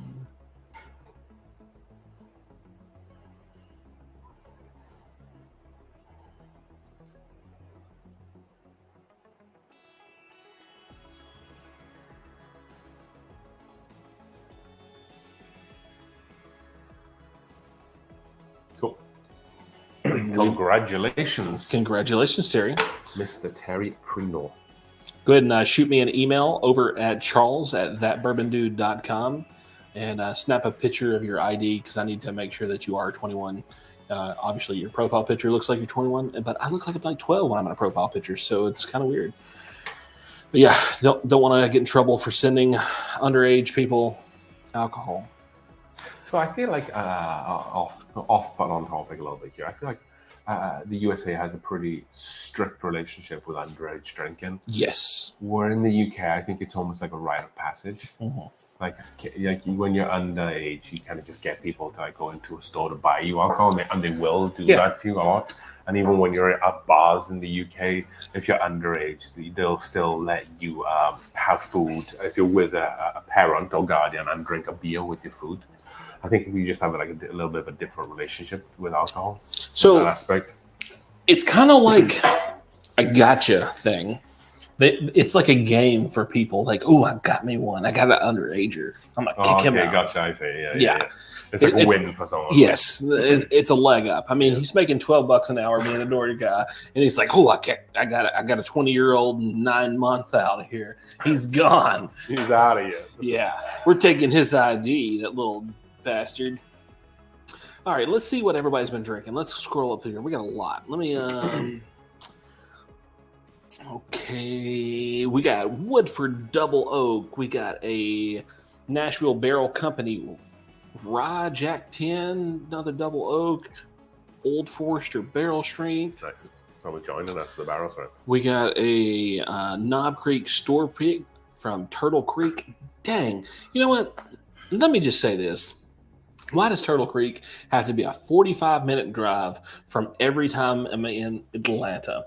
I'm going to Atlanta after this freaking thing here. We're in Florida. I'm going to Atlanta. I like their Vietnamese community. They got great food. I'm going there. I want to eat some good Vietnamese food. I look on the map. I'm like, bloop, bloop. 44 minutes from the restaurant I'm eating. I just can't make myself drive over there. Gotta get out of there, man. You know? What is my problem? It's a beautiful store. I've watched so many videos from people that go there and hunt. They have great stuff. Right. Even their regular stuff is awesome. They have great selection. Yeah, great selection. Maker's Mark, The Lost Recipe. Olin's drinking some Wait, Weller. what's that Maker's Mark? The Lo- Lost Recipe. Is that that's some of the picks that they came out with recently. I think there's something special about that bottle. Someone was telling me the other day. I don't know. So this one shit. So the old picks that they used to do, Maker's Mark, was the mocha stave, and then they re-released it without the mocha stave. And now the new square bottles, they've done a run that has the old mocha stave in it. So that Lost Recipe, the one that Jeff's talking about, it's the old style store picks. I need to try that. And it should be lights out because the old style Maker store picks are phenomenal. Someone told me about that on my Facebook group the other day. That's a very good whiskey. If you like the old Maker's picks, I need to look for that. All right. We got Special Reserve. We got a Ben Holiday Bottle to Bond. Fortuna by Rare Character, Old Emmer, and King of Kentucky. What that? Oh, I was like, how are they drinking that? I was like, that's so convenient. It's just that's unbelievable. Joseph Magnus, barrel proof single barrel by High Cotton from what? Wow, I don't know anything about this. This is something I need to get behind. Do you know this? Not familiar with distilleries out in South Carolina. Yeah. The only thing I've had is like that Jimmy Red Corn, I believe it is. I had some stuff from North Carolina, but not. So the one that I got was like 110 proof, drank like 190. Okay. It was hot. I was very, very parched after drinking that. I was like, wow, that is impressively hot. The lady at the counter was like, oh, it's smooth. I'm like, yeah, for turpentine. It was hot, dude. It was so hot. It was like you bought from a Home Depot. Yeah, it was like straight mineral spirits they poured into that thing. I was like, good Lord, that's hot. Oh, gosh. What do we got here? We got some lime cider. We got Jack Daniel's single barrel proof, Rob Ben Holiday Rickhouse proof. All right, Andrew, talking about that Rickhouse proof, do you feel like it has like a rock, like a dirty, wet rock taste to it? I don't know if it's that water that's out there or what in Missouri. Like wet cardboard type taste. Wet cardboard, wet like limestone rock. I get it on every bottle they put out. I'm not saying it's bad. I'm just saying it's not for me. It's just not my jam. I've had some of the. I haven't had that. I've got a bottle. I've got like 3 ounces out of it. I'm very, very much considering just giving it to someone. Have you tried the bottle to bond? I have tried the bottle to bond. Same kind of deal. I don't know if I'm just hypersensitive to wet rocks or what.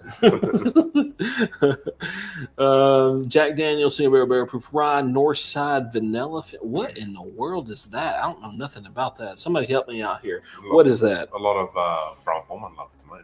Yeah, it looks like Brown Foreman's checking in. Yeah. Oh, we got a little ginger beer. Oh, got a stomach ache. Oh, that's unfortunate, man. I hope you feel better. I think someone was also drinking Bovril. Hot Bovril. Right there? Yeah. Do you know what Bovril is? Yeah, I have no idea. I think it's kind of like a beefy extract, like hot drink. Oh, no.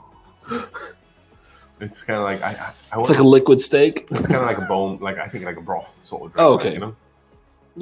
Like something you drink when you're sick. So it's non-alcoholic? Yeah. Okay. So like kind of like a pho broth? This is like Vegemite.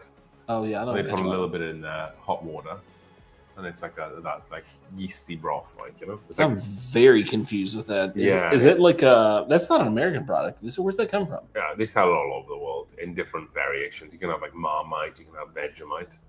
And it's kind of like almost like stock sort of thing. Oh, okay. And it's kind of like something you drink on like a cold day or like when you're sick. Very interesting. Mm-hmm. Stag 23B versus Stag 23A. I'll let you go first. I have a unique opinion on that. Oh, you let me go first? Yeah. I haven't tried both of them. You haven't had them? I haven't had any of the new Stags since they switched to the new format. Well, I guess I'm the only one going to respond to this then.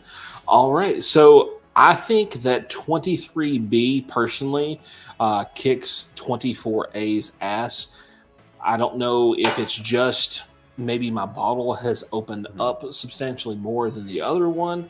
They are relatively the same amount that has been drank out of each one, but there is a very weird undertone of tannicky that I keep getting out of the 24A. And again, I have a very hypersensitive palate, so when I tell you guys this, you may not pick it up, but like I have the craziest palate. I pick up random weird taste. I don't understand it, but how has the last few, like say the last 2 years worth of stags been? Pretty good. They've been pretty good as a whole. Yeah, that 23A was really good. The 22A was even better. Go back just a little bit further. My personal favorite, batch 18. If you guys don't know, it's rumored that year was the year that the George T. Stag didn't make it out, and they blended that in to be able to have more of the batch product. I have 2 of those. Oh, well, there you go. Because that was, like you said, yeah. Did you pay like $300? That's that was that story. But it sounds like it wasn't a total terrible investment. No. You should definitely crack one. It's worth it. I will do. I'll definitely try to see how that sits up. All right. See where are we at here? Larceny B524. Haven't had that yet. Let me know if that's good. I want to pick it up. My local store just got it. We're a little behind. I think the Larceny B batch is probably my favorite. Really? Which is also coincidentally my favorite Elijah Craig batches. I think there's just something to be said maybe about so you think when they pull in the barrels. Yeah. So this year's B batch of Elijah Craig, honestly, I knew when I tasted it. So I actually picked it up in Atlanta. Mm-hmm. We had it at like a little get together. We had maybe 4 or 5 ounces out of it. I brought it back 2 weeks later. I revisited it, and I was like, this will be the best batch. I think I even said it in my review. This will be the best batch of the year. Yeah. You guys fact check me on it if you want. But I'm pretty sure I said it was going to be the best batch. This new batch that came out, the newest one is, screw that one. Yeah. Don't pick it up. Go get you a B524. Here to hear first. Sorry? Here to hear first, because the Larceny is from last year. I know this is not Elijah Craig, but the Larceny is from last year. Yeah. The B523 and the C923. Yeah. Oh, Freddie. Very good. Yeah, Freddie Minnick there, boys. Fingers Freddie. Yeah. He had in his top 5, which, it's good. Like, but it's a little bit of a reach in my opinion. But, each to their own, right? Drink whiskey how you like it. Right. Yeah. Let's see. Who else? What are we drinking here? What are we drinking? Apple cider vinegar. Good for the gut. Probiotics? Or just general gut health? They say to drink it when you're fasting. Oh. Helps with bringing down your insulin levels. Gets you deeper into the fast. Like reach a higher level of ketosis?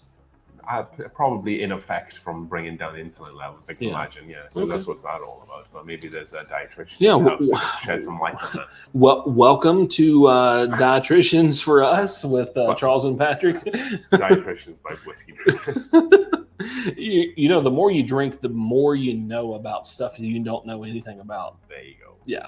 You can formulate an opinion, right? Right. Like, I mean, obviously we have 10% of our brain that works. And I feel like at least 8 pours, I've got 12% of my brain available. Different areas of life. Yeah, that 2% is very strong. It's coming in more like 22%. There you go. The wrong areas. Yeah. All right. We got a Hero Selection Jack Daniel single barrel proof. Is that the Hero's Rye selection? Yes. I want to know what your proof is on that. I saw one the other day post. Fairly high proof. I think it was like 134 point something. It was pretty high. There was someone who was on base. I was talking to a couple of days ago. They saw that they had them there. Oh, very nice. Very nice. Let's see here. We got Eagle Rare on the shelf. Okay. Oh yeah, hang on. Here we go. We got some Turtle Creek. Second, that makes sense. See, look, I love this. So when you guys come at me like this, it makes me want to go over there more because that means I'm missing out on something. I think so, right? Like when you drop, you don't just say that like casually. You don't just randomly be like, "Yeah, you need to go." No, when you drop and suck it up in the front. Brother, I need to just go fill up the tank of gas, and we'll just leave Florida right now and go. We can be up there in 9 hours. I don't think that's gonna fly. Yeah, I don't think so. I can't pack up in that no time.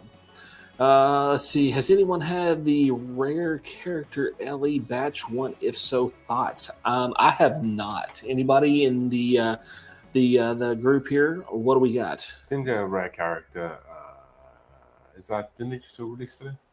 Today? Yeah. I found North lottery was today, I believe. I think the red character dropped one really not so long ago. I think it was the last few days. Maybe I saw some photos on the internet. But the white tops, right? Wax white tops. Yeah, I think it's white top. Yeah. Yeah, they made it Colorado not so long ago, and they seem to be only coming in picks. Oh, they seem to okay. sell really fast. Like, you know, so people really quick. Do you know who makes it? No, I don't. I'm assuming they probably source. Yeah, it's kind of like old cotton type deal, right? Yeah. Jimmy Redcorn. Yep, that's correct. As far as 23B, yep, absolutely. High cotton from. Okay. See, I need to get behind some of this stuff. Like I'm missing out on like some of these like other states. Like I feel like I don't get any South Carolina stuff really. Is Southern, if you guys know, is Southern Star Paragon, is that from South Carolina? I think it is. That might be my only Southern Star Paragon. It's a weeded cash drink that I drink. I would take it over a Weller product any day of the week, except for a really good picked 107. Yeah. We don't get much smaller distillery stuff from the East Coast in Colorado at all. Very, very seldomly. Oh. We just barely get Bowman Brothers, and that's like the craft distillery, you know, and they distribute it. Huge. Lord. Justin, please tell me you're kidding. No, I'm just kidding. It is a Friday night. Yeah, he could be 10 pours in, and that could taste great. Anything goes. Yeah, Friday night. Yeah, like the only reason I even know of this product is from another YouTuber that I absolutely enjoy watching, because I never get to catch his lives, but he does a live. Actually, I think his live's probably going on right now, and that's the Bourbon Ranch. He always seems to have to take a drink of that for some reason. Like I don't know what's happening that like forces him to drink that. Yeah, there you go. And the facial expressions are amazing from that. But yeah, while watching, okay. Oh, here we go. This is for you. Yeah. So it's done. Standing on the fences, on the stand-up section, drinking a nice cold hot Bovril. Half time it's really cold. Go over to like the pie stand, get a nice chicken and mushroom pie and a hot Bovril. Warms your cockles up. I'm struggling here, guys. I'm struggling. Has anyone else noticed that Chief here is slowing down just a bit with the speech? All right, we got Maker's 46 cast strength. Oh, I feel so, okay. I don't even know what that was about because we're so far behind on these chats. There's like 300 things here. Let's see. What am I missing? Oh, what's up, Jeff? How you doing, buddy? Heck yeah. Hey, take it easy, Justin. Have a nice night, man. We got Turtle Creek is awesome. Lots of picks. Yeah, that's what I hear. I hear that their picks are excellent. Yeah. Just cracked. What happened? There we go. Just cracked EHL small batch. Yes. See, I love the popcorn note. That is exactly what I get in that. I don't know if that's something that you get from it or not, but I feel like that's something I get. Beautiful whiskey. Yeah, beautiful. I wish that it was where it was about 10 years ago, where it was like you'd walk into a Walmart or like walk into a grocery store and it was like $30, you know? Just had a conversation the other day about random whiskeys that were sitting on shelves that wouldn't sell. I remember walking into stores and they were bundling George T. Stagg with anything that was a hot seller because they could not get someone to drink a high proof whiskey back then. Yeah, it's one of those like boutique, maybe like a more of like a boutique bottle that people just weren't willing to pay that much money. It was $39, and I didn't buy it. I bought a very old Barton's back then. That's what I bought. But back then, like it was. Well, people good. didn't want it. Yeah, they didn't want it. People didn't want it. I remember the last time seeing it was at a place called Shenanigans. They had like this huge display. There was like WLW and George T. Stagg there, and if you would buy one of their picks. Or if you wanted to buy one of their picks, you had to buy a George T. Stagg. They were doing it the other way around. Yeah, this is the other way around. And it was $39 for the bottle. And I was like, that's insane. And they were selling it at cost because they were paying that exact price. And they had it like marked out. It used to be $59. Yeah.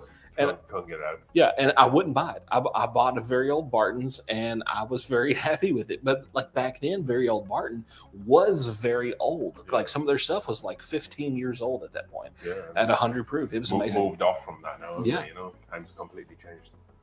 All right. 134.2. Nice.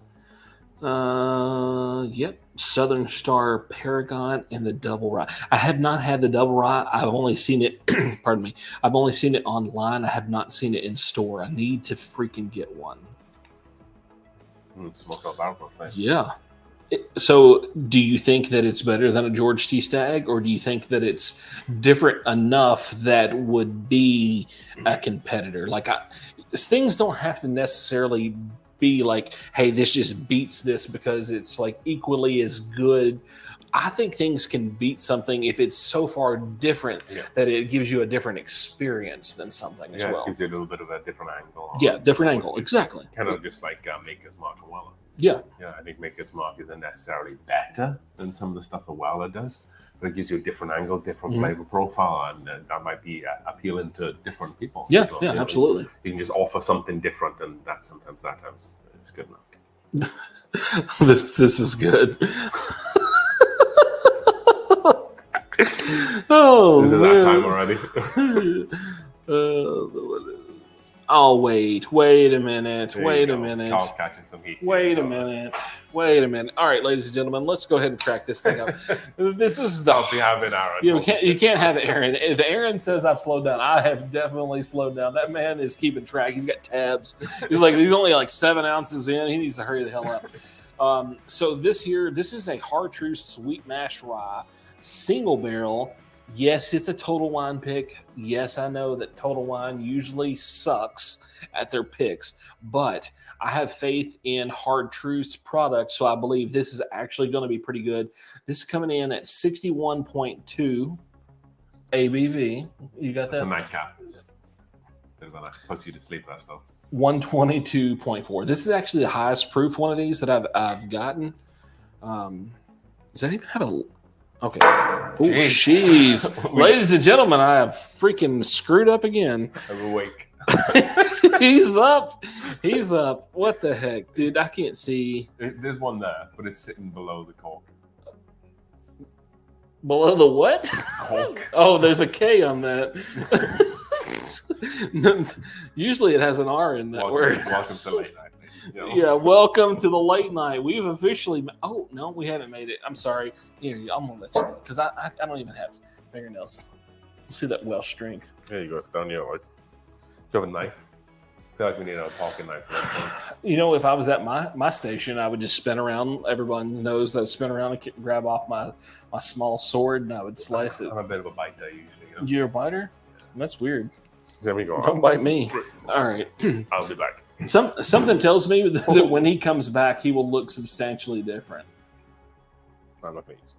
That ain't going to work. He was trying to use a USB cable to open that. I'll just let y'all know right now. It was a USB. That was a USB cable. Yeah, it worked. I used a plug. I used an American 2-prong plug for that. There you go. Yeah, I think that was made in Taiwan too. There you go. Chinese finance, right? All right. Oh, look at this. So this is a ball that you never tried before because it is a single barrel, so it'll be pretty interesting. I have a Glen Cairn over here. Yeah, I like to claim that I've had every single barrel, but that's not true. That's just bold-faced lie.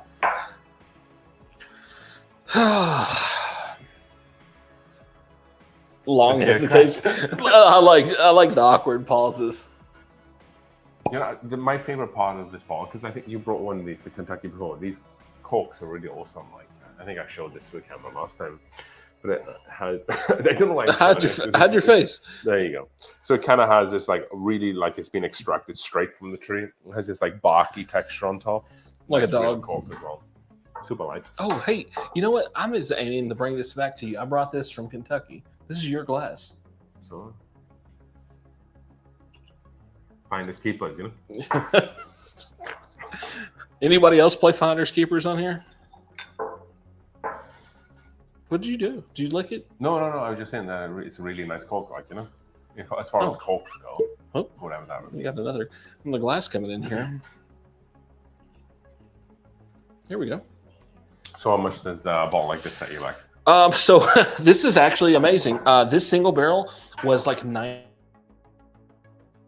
$92 at the store, and they had it on sale for $62 because it wasn't moving. And when I say it wasn't moving, I don't mean like their whole barrel was sitting there. They had 4 bottles left. They were trying to clearance it out because they had their new barrel pick of this ready to go on the shelf. And apparently their policy is they can't put the new product out until everything is out of the system because it won't allow them to put the UPC in differently. Yeah. Yes. All right, so we're about 700 comments deep that I've not read. So let's see here. Rye 3 16-year. Oh, American Light Whiskey. I bet that's hella good. Shenanigans makes the super. Yeah, there we go. There we go. What's up, my man? What are you doing? You just finally get off work? Very old Barton's. Great. Yep. Yeah, I killed a bottle of 100 not so long ago. I think I'll pick up some. They have a couple of different proofs, right? I think I'll pick up the 86. Do they have a 90? Yeah, don't do just the 100. Yeah. So it gets once it drops into that 86, it just is weird. Yeah. Yeah. When you introduce that much water to it, it gets really bad. Oh, okay. Yeah. Good stuff. Yeah. I'll buy one anyway. Say Charles recommended it on a whiskey. That bourbon, dude. Yeah, ruined my rap, dude. I appreciate that. Okay. All right, where are we at here? Love that hard truth. Yep, I love me some hard truth. Feeling pretty. Okay. Is that meant for me, or is that for him, or do you feel toasted? Man, I think we're all a little toasted. We're a little. I mean, look at our skin. Look at these rosy red cheeks we have here. You should see our feet. Our feet are roasted. We both had towels over our feet on the beach today. Call me double out the puppy today. Oh yeah. Sweet mash rye is there. Yep. See, I have to agree. Yep. Okay. Okay. So yes, let me just say this. I stopped there first. He stopped there the day after. If those of you are in this area, which is what? That is going to be Temple Terrace, Florida, which is a suburb of Tampa, Florida. What did they put on the shelf, or what were they inventorying to put on the shelf? I got that. They had a case of the 70th Wild Turkey Jimmy Russell anniversary bottle. Yep. And I asked them if I could buy one. She pulled the bottle out and scanned it. It wasn't. She said it wasn't in the system. Yeah. I was like, "Can it be in the system?" Please. It could not have been in the system. Yeah, it was not in the system. She didn't know the price, but probably now. That's been what, 5 days or 4 days ago? Tuesday. So Tuesday. What is today? Friday. So yeah. So a few days ago, if you guys are in the area, you need to swing in there, check them out. They have that. There were several amazing store picks. Yeah, Joseph Magnus Cigar Blend, $169, cheapest I have ever seen it. Absolutely phenomenal. They might even have some 1792 Sweet Tweet. There was a bottle left when I left. 1792. It's I think. Did you have to buy a store pick, or was it available? So I said I did, but I just didn't. Oh, okay. So yeah, I just put it on the counter. I had other bottles. Just go up there confident. Yeah, just go up there confident. I had other bottles. I had 2 Doc Swinson bottles. Okay, yeah. So that was how you did that. Yeah. So don't just go in there and try to grab up an allocated bottle. Buy something else too. There's a lot of stuff that is a shelf bottle that you probably want to get. They just put a bunch of those Blue Note honey cask finish ryes. I think if they still have some of them, I can get one on the way back. I wonder if maybe I could manifest one of those up for us to try tonight. Yeah, because you bought one. Did I? I kind of want to try it. Okay. Because let's see if we can get one. And the good thing about Gasper's, a lot of the stuff they had there is always like really good sale prices. Great prices. Much cheaper than anything we have in Colorado. Yeah. Like those Doc Swinson like barrel finish bottles that they have. Colorado, like $70, $80. They were charging like $52. Which was insane, which is why I picked up. I might even have to pick up another one on the way back. What I saw it, I walked in, like my eyes gravitated to that shelf, and I was like, let me run over there. I shot a quick little video, poof, sent it to him. The only question is where are you at? That was all I get back from this guy. Where are you at? Yeah, just about everyone you wanted. Yeah, cracking some Eagle Rare. Heck yeah. What do we got here? Man, I'm so far behind, guys. I apologize. We're talking. Yeah. Gotten into the maple syrup again. Yeah, we get into the old sauce. The old sauce gets into us, apparently. We got into us last night as well, at least me. So we had some really crappy pina coladas, and what was the other thing? Mai Tai. It was not even a Mai Tai. Yeah, it was a the not worst Mai thing I've Tai. ever That seen. was a not Mai Tai. It was a fucking clear rum and Sprite, I think. Yeah, it was horrible. Well, after that, so what happened is it's a buy one get one free kind of deal, two for one, and then we got the Mai Tai, and then we were both disappointed, and we're like, you know what, let's just split the next round. So he picked a Pina Colada. You know, we're in Florida, we're trying to, you know, do the fruitiness, try not to get too sauced. So we get that, still horrible as hell. Then I'm like, you know what? I'm going to go with a tried and true Long Island iced tea. And let me tell you, ladies and gentlemen, I don't think there was anything but liquor in it because I drank a 16-ounce glass of that and I was lit. And I still had one more to go. Thank God that all I had to do is go lay down in bed after that. It was the clearest Long Island iced tea you'll ever see, which is a bad sign. Bad sign. Good for me and my wallet. I'm getting my value here. It means that they didn't have really much room for the pets. It just had like just a slight hue. Has anybody seen that bar rescue video on YouTube when he's like, 1 ounce, 2 ounce, 3 ounce, 4 ounce, just spilling it in? That lady, you ever seen the one? She's like, it's just 1 ounce, and she puts like 6 ounces in this thing, makes her drink. Yeah, it's great. Oh my gosh.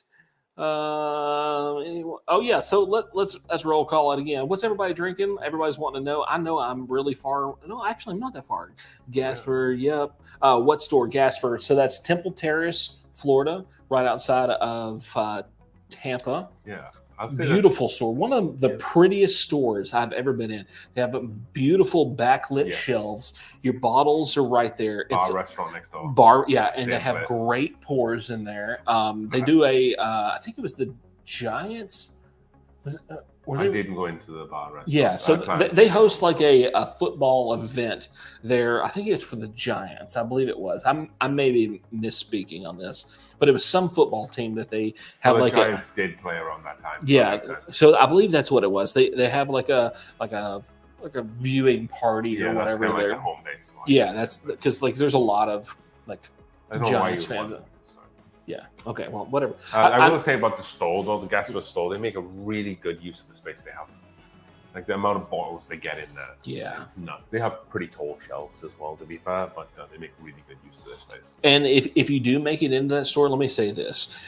Don't just bypass it after you went there once, because I was speaking with some of the management there and they hold back store picks. So like, let's say they get in 50 cases of their pick. They're going to put 5 or 6 of those cases back. And it might be 4 years later when they put out those last few bottles. So when we were in there, there was a pick that was like 6 or 7 years old. Yeah, the Old Scout was in there, several years old that they had done. And they do amazing picks. And let me say this, the management said they have 200 picks in storage right now that they're filtering out. Man, that sounds like a vault video that we need to do. I would love to get in there and see what they have. It would just absolutely be amazing. Like if someone... like a rat up a drain pipe. Yeah, yeah. If someone is friends with Jimmy, the owner, that can make that happen, I think we can make the trip down here to do a video on that. Coors Light, I don't even know what that is. Is that kind of a specialty light whiskey or something? Coors have got into the whiskey market. I understand that, yeah. Yeah, with that the Bud Light debacle, they had that $3 billion they needed to get off the books. There you go. Right? Yeah, yeah, that's crazy. Yahtzee, let's see.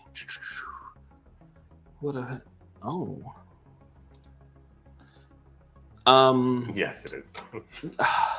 Yeah, there's no words to truly put out of how stout that was. I mean, technically, coming just from a little history of making cocktails, it should be 0.5 ounce per spirit. And there's 5 spirits in this, so it should only be 2.5 ounces. But the issue that we have with Long Island iced teas is they grab all 5 bottles at once and they turn them upside down and pour them, and they do their regular count just because that's what they used to. And then you end up getting like 8 ounces of liquor in the glass, like, shitty liquor generally. Oh, yeah. And then you get it was rough. You get a lemon, you get a cherry, you get a splash Pepsi. Well, what's the problem? Yeah, it was a splash for sure. Holy moly, I'm caught up. What do we got here? We got.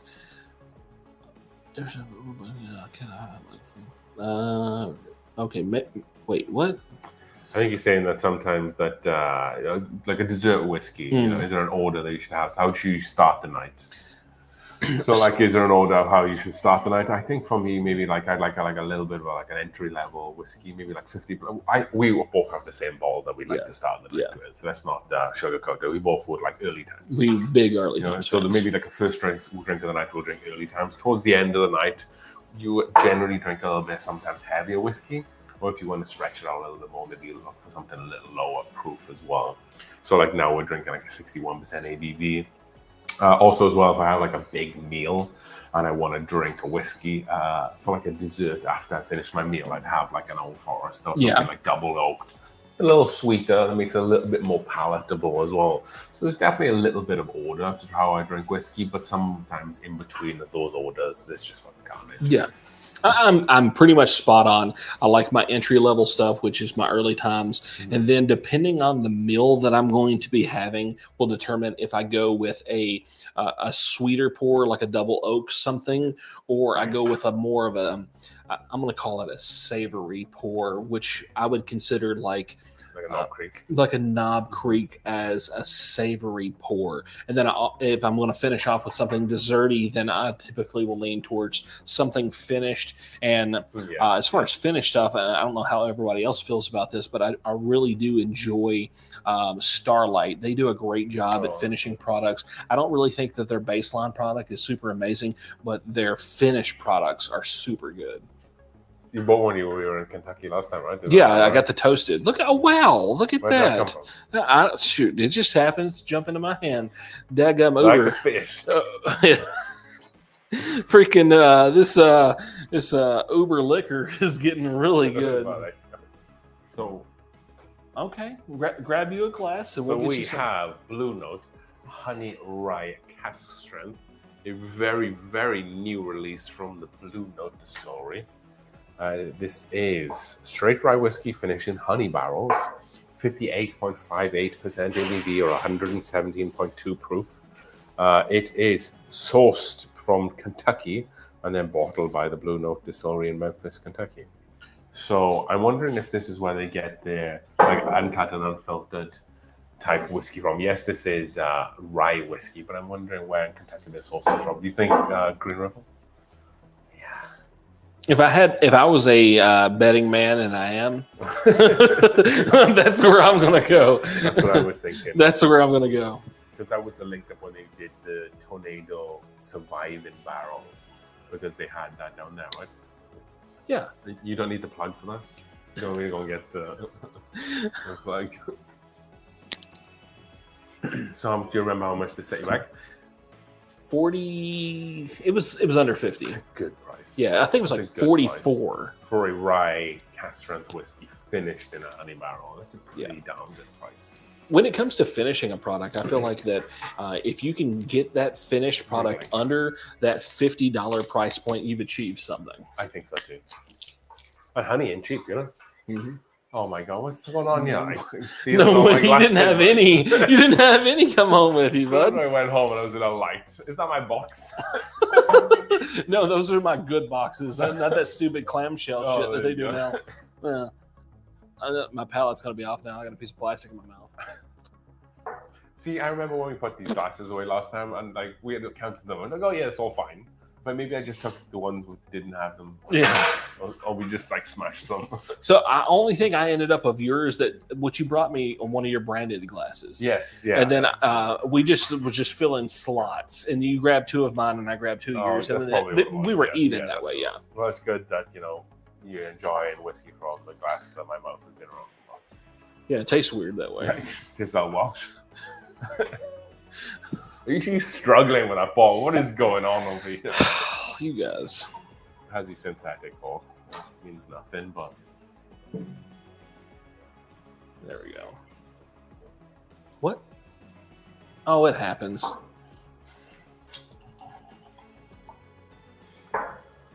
You want to do your own? You don't want me to pour? I don't trust you. Well, I mean, look how heavy these are getting. That's what I'm doing.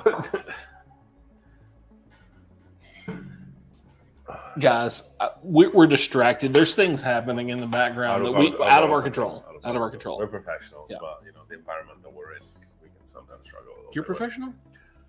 Semi-pro. Oh, semi-pro. That's cool. That was a good movie. Weekend Warrior. Yeah. Weekend Warrior. Oh, man. He's probably doing Ironmans on the weekends, and we don't even know it. Just another quick look, guys. This is what we got here. It's a pretty looking ball. It is. I will give it that. I like the green. Do you think the bee gives it away for the honey cask, or do you think it should say honey? Yeah. Oh, it does say honey barrels. Yeah. Oh, wait. It says honey. Okay, never mind. Screw myself.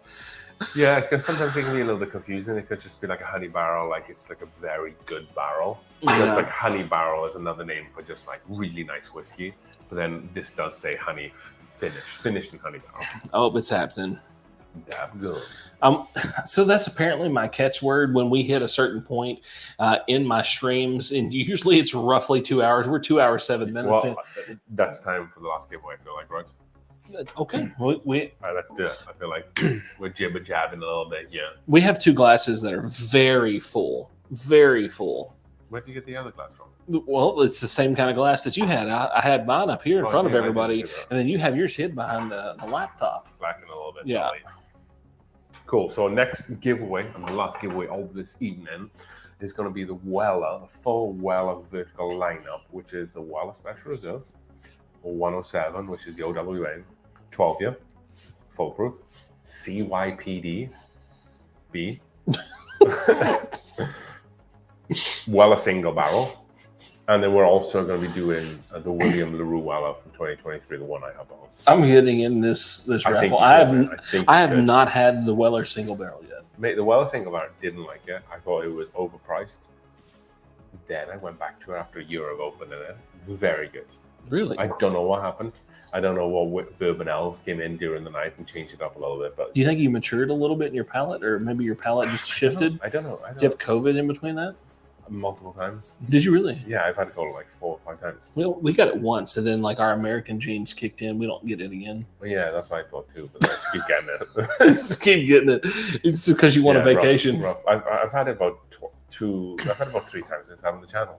Really? Yeah, that's why I know we drink my shit whiskey. We drank pickle juice to recover our palate, and it worked. Yeah. Yeah.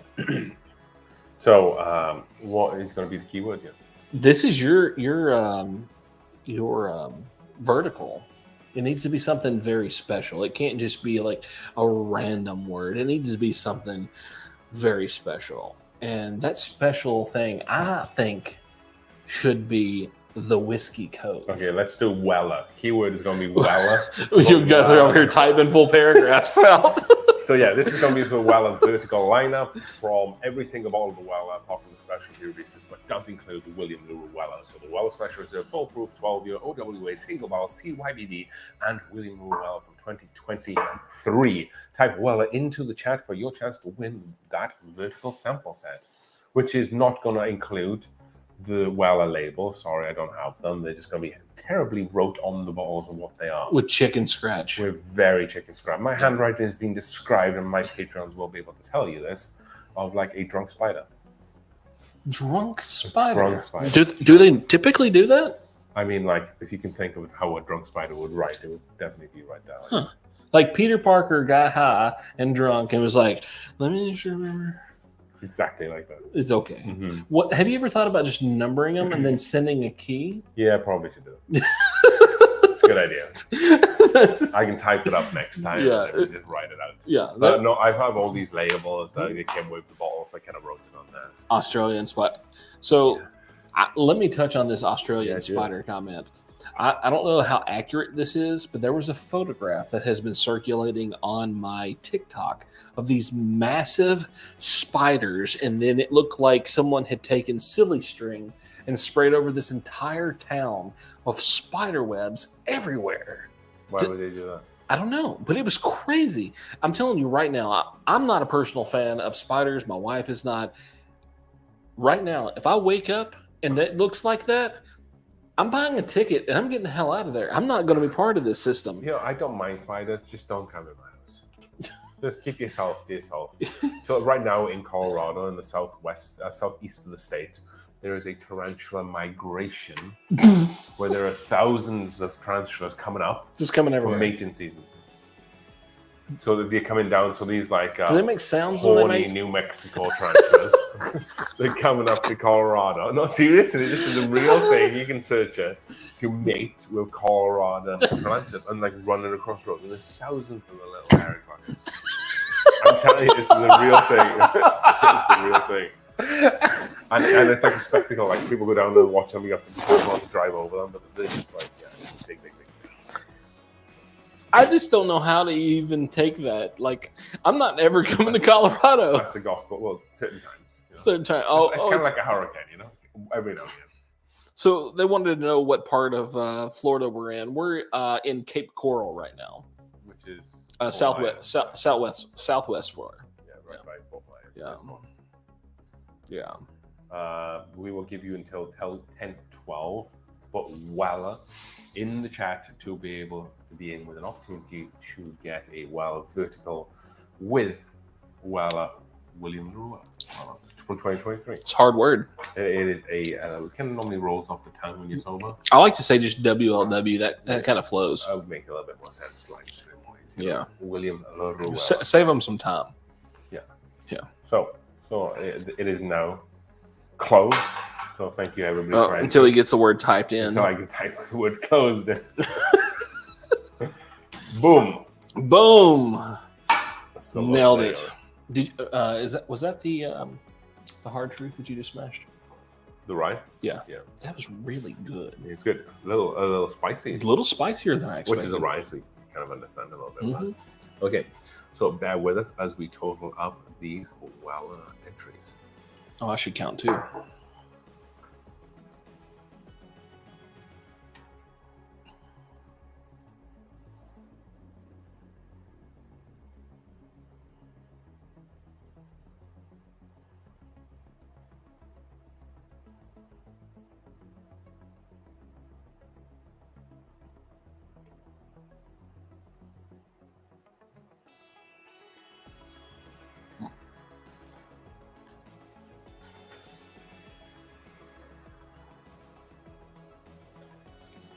I have 27 because I included JL at the bottom. That's what I got too. Okay. Okay, JL, you were in. You made it in, bud. You are in. By the skin of your teeth. Only because it takes him so long to say William Larue Weller. Yeah, there you go. That's it. Sophia, you were not in. You didn't make it. You didn't make the cut. This whole watch thing and what is that thing in that woman's hand from over?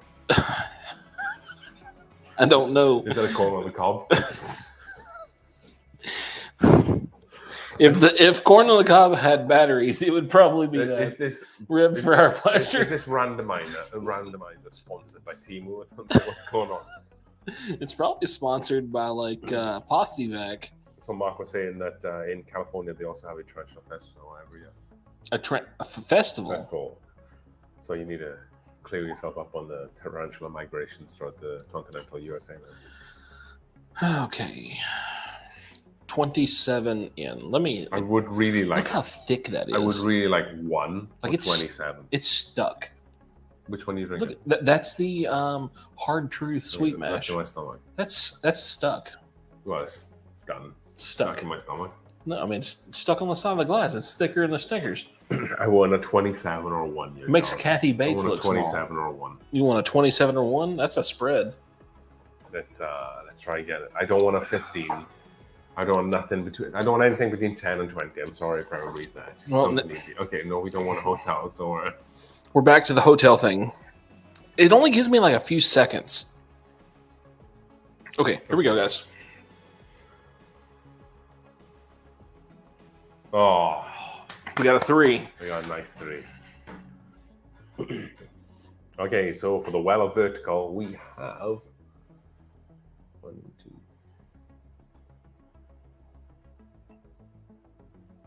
Should be a nice, easy one. Yeah. Cool. Boom. Congratulations, David. Good job. Weller vertical, bringing in the heat. He didn't even spell it right. He was just so excited. He was just so excited to get it. We don't even speak correctly either, so it doesn't matter if you spell correctly. We do not hold anyone accountable for your spelling, because if we can't say the word correctly, we don't expect you to spell it correctly, because that would be wrong of us. Yeah. So, David, you will email me for this one, I will put my email in the channel below. And that's going to be whiskey.co. The whiskeycove@gmail.com. What about the site? You know, the square Sorry, site? that was the web page. Oh, that's the page. Yeah. So yeah, so the whiskeycove@gmail.com. Reach out to me, send me your address, and we will get that sample out to you. I will need a week or two to get back from Florida and get that all. I have it already poured in the bottles. Oh, do ready you? to go, yeah, with that chicken scratch writing on it. So we are ready. This was the sample, but something happened. This is what we don't know. I was going to give you guys that exact bottle. This guy was like, yeah, we got to try some of that. Big boozer, yeah. Big boozer.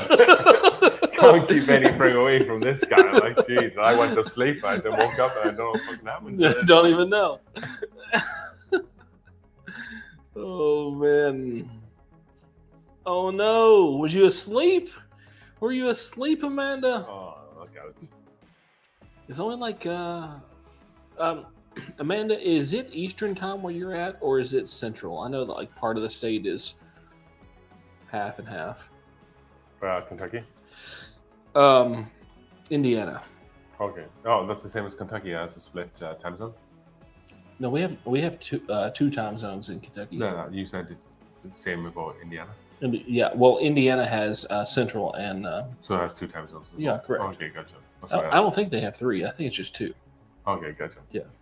It's just weird for me that states have different time zones. Yeah, our eastern part of the state, which is weird because like you go to the north part of Kentucky and it's the eastern time zone, but you go to the south part and it's not even like too far east, right? No, it's like after Louisville, right? A straight line up the middle, and then poof, like one little turd off to the side. Oh man, Ken's checking out, buddy. You must be having to get up work and do that adulting thing. We don't have to do that adulting thing. This is a long trip for us. Adulting thing? What? What is adulting? I don't know what you said. Like you're what adulting thing are you talking about? Work. Oh, okay, yeah. Did anyone else understand that, or was I the only one that was confused? Yeah, it sounded like something else, but I think you sounded like a bee. I have to be in work Monday. I think I go back Monday after next. Oh, Monday. Yeah, I think I go back like the 13th or something like that. I don't know what today is. What is today? 4th? I have a few more days. It's going to be a week plus. Yeah. Plenty of time to catch some good fish, man. Yeah, we got some time. We're going to try to do some fishing tomorrow. You going to wake up in time to go fishing? Oh, yeah. Well, I didn't know there was a set schedule. Just wake up when you can, no? Ask Darren. There you go. Or Daryl. Sorry, Daryl. Yes, Daryl. It's hard not to laugh about that one. So all week he's been calling someone that's been in our party by the wrong name, and not all week, just when they get a little sauced. Apparently, it's been all week. He's been sauced. I'm on vacation. Yeah. If you're not getting sauced on vacation, then what the hell are you doing, right? All right, let's do a roll call real quick. But this time, drop your state. I want to see, we got 32 people in here. I want to know where you guys are at. We are in Cape Coral, Florida. Where the heck and what time is it? If you are one of those lucky people that are in California that is freaking like, what is it, 6 o'clock? Yeah, no, 7:20. 7:20 in California? 3 hours ahead. 3 hours behind, right? Oh, yeah, but if you subtract 3 from 9, that's 6. Okay. Okay. My laptop. This laptop you give me is showing 1090. Let's get the fucking facts straight here. Oh wait, it might be. Actually, I think you might be correct. Yeah, I'm correct. It is 1090. Because I didn't set mine to auto time switch because I hate when that thing switches my time. Okay, I retract my previous statement. I'm screwed up. Look at it. Wait. Yeah, Ross is in California, San Francisco, 7:20. Yeah, they got the whole night in front of them, you know? Yeah, you guys are still good. You can get sauce with us. If this was one of those crazy streams, it would get really off the rails tonight. You're making a prediction. I'm not making any predictions. I'm just saying, like, I feel like this is one of those nights that it would get really absurdly ridiculous. And when that happens, well, let's see here. Let's go into the music. We're going to the music, ladies and gentlemen. Don't do it. He's doing it. I can't even hear it. Do you have your laptop on mute by chance? I don't know.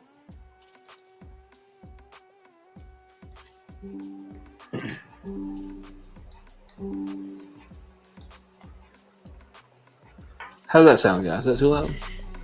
So what are you thinking of the Blue Note honey? I don't know. I haven't tried it. Cheers. Smells good. Stewart's calling for a hard truth chug. Oh, wow. There's a lot going on there. That's very sweet. That's very approachable for like 60% ABV, 120 proof. It's Is just it- a little lower there, right? 117.2. Holy moly. Wow, that's dangerous. Yes, it's very good. Yeah, you'll be hanging out with your friends. Next thing you know, you'll be talking about like your feels and stuff. Can I take it? I mean, if you want to. I'm not going to hold you back. Thanks. Hard truth chug. Oh my God, that'd be a hard no for me because actually it's an easy no because I want to be able to get up in the morning and go fishing. I want to catch more pompano. Yeah, that sounds back out. Yeah, I have You can get up and just walk. Yeah. You can cast a rod and then just go back to sleep holding the rod. So my bedroom opens up to the canal. I could fish there if I wanted to, but I'm not. I'm going to drive my ass, which is very, very absurd. 1 hour drive, but if you look at it on a map, the way the crow flies, we're only like 4 miles from where we need to be fishing. But you have to drive halfway across the state to get on a bridge to get on to Sanibel Island. And then from Sanibel Island, you have to travel at the slowest possible speed that's even been conceived for several miles. Do you have any piers around here? Yeah, the one that got destroyed by the Hurricane Ian. Yeah, there's no pier fishing around here. Yeah, the one that got destroyed. Oh, that's because there's not any piers anymore. No. Is there any like current piers or like Current open? off fishing off bridges or anything like that? So we were going Deeper to take waters, you to like- Blind Pass, but that one's the parking is like under 20 foot of Was that sand. further on from what Yeah, it's all the way up by Captiva Island. Okay, gotcha. Yeah. Has anyone been over here to Sanibel, Captiva, Fort Myers, Cape Coral area in Florida? If you have, let me know. Wait a minute. Here we go.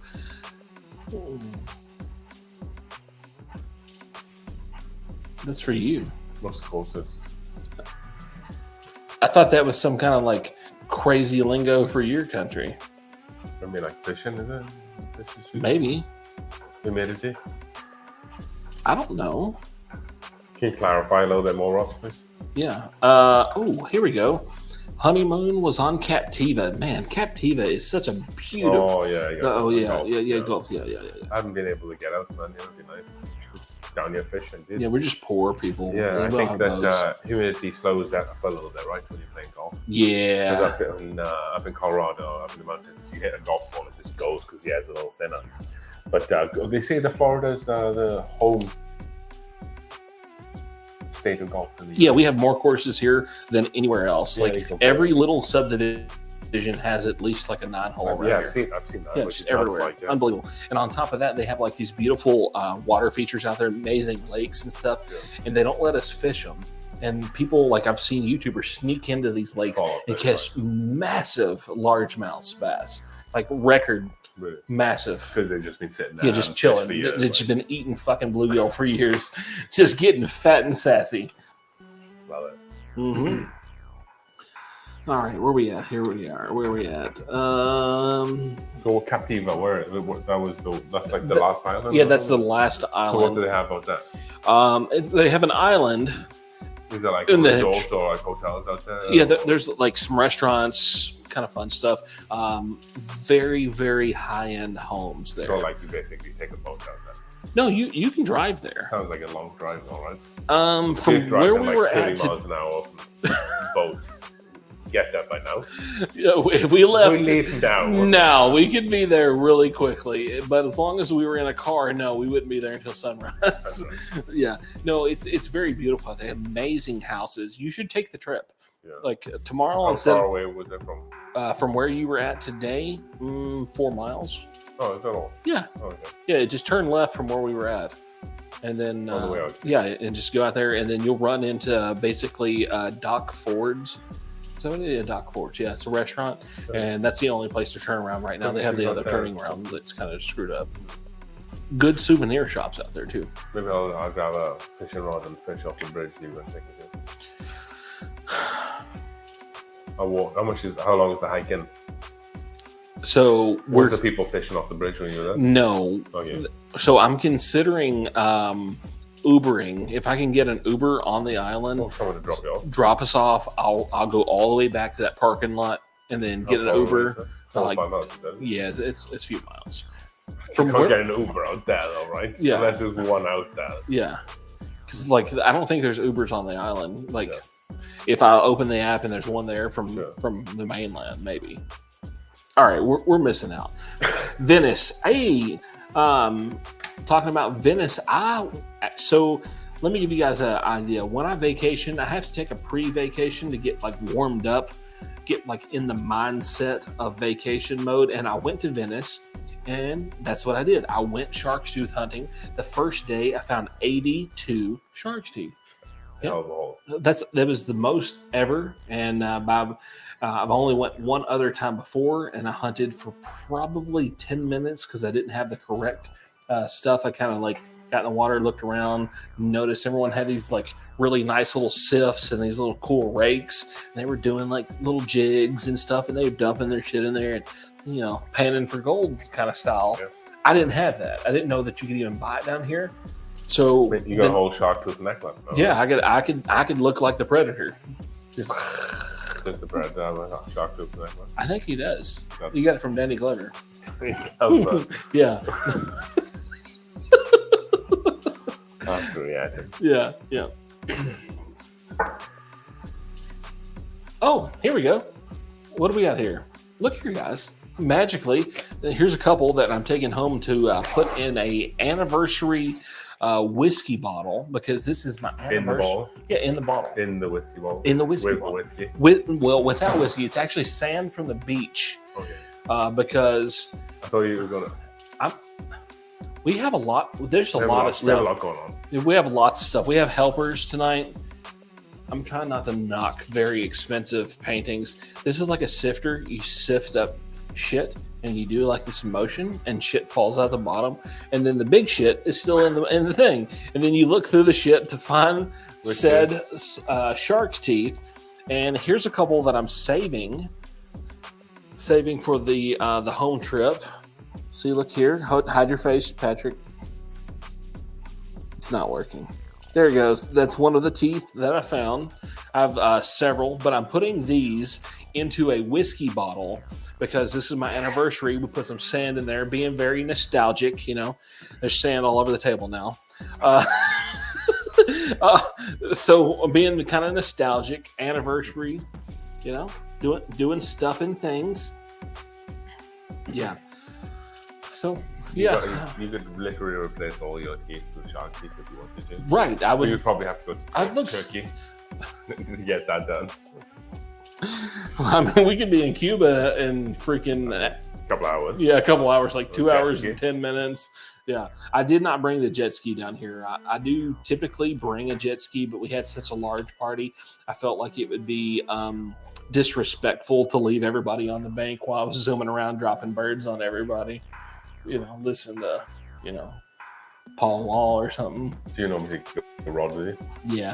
Yeah, my jet ski's a fishing jet ski. It's a Sea-Doo Fish Pro trophy. You get a big live well on the back and stuff. Yeah. That's pretty cool. Yeah, pretty big. I think I'm going to probably get the new Sea-Doo Apex 300 horsepower. Okay. Yeah.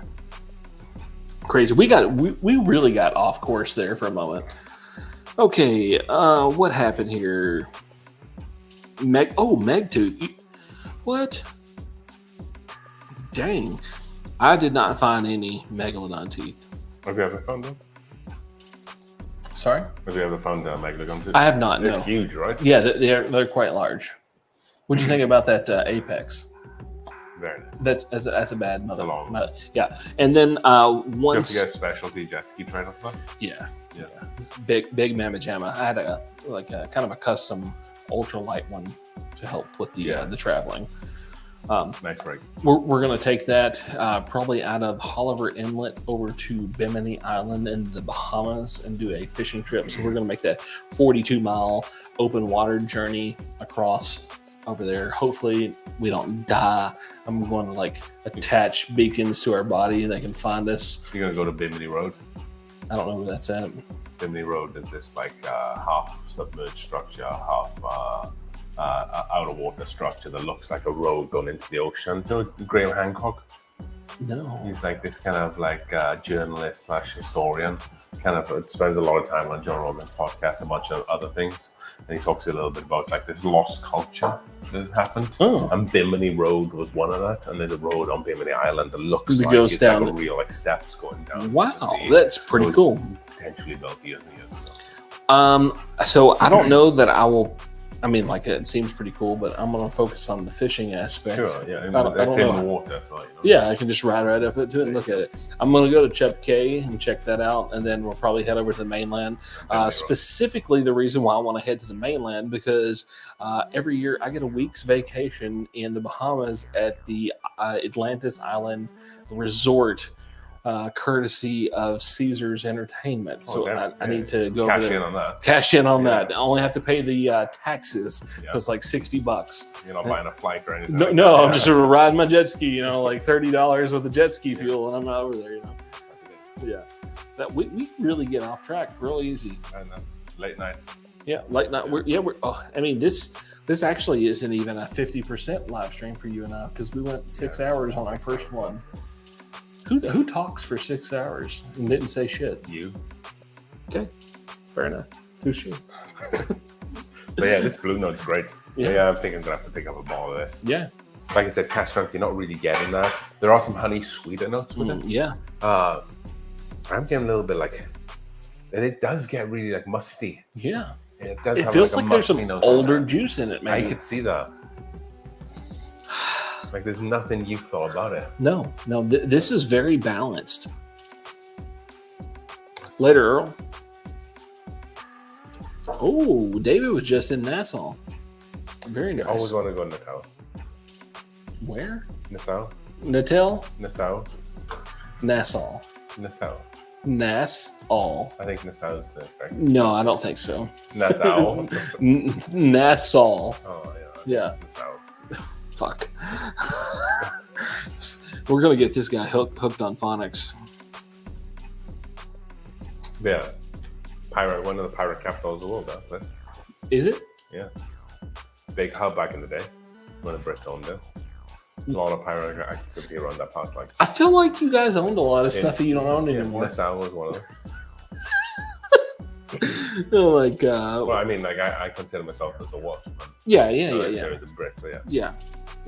I mean, y'all are separated by a bridge, right? Yeah. Well, That's pretty much it, I right? mean, like, a tiny bit of the country, but yeah. Yeah. The Severn Bridge. Is that what that's called? Mm-hmm.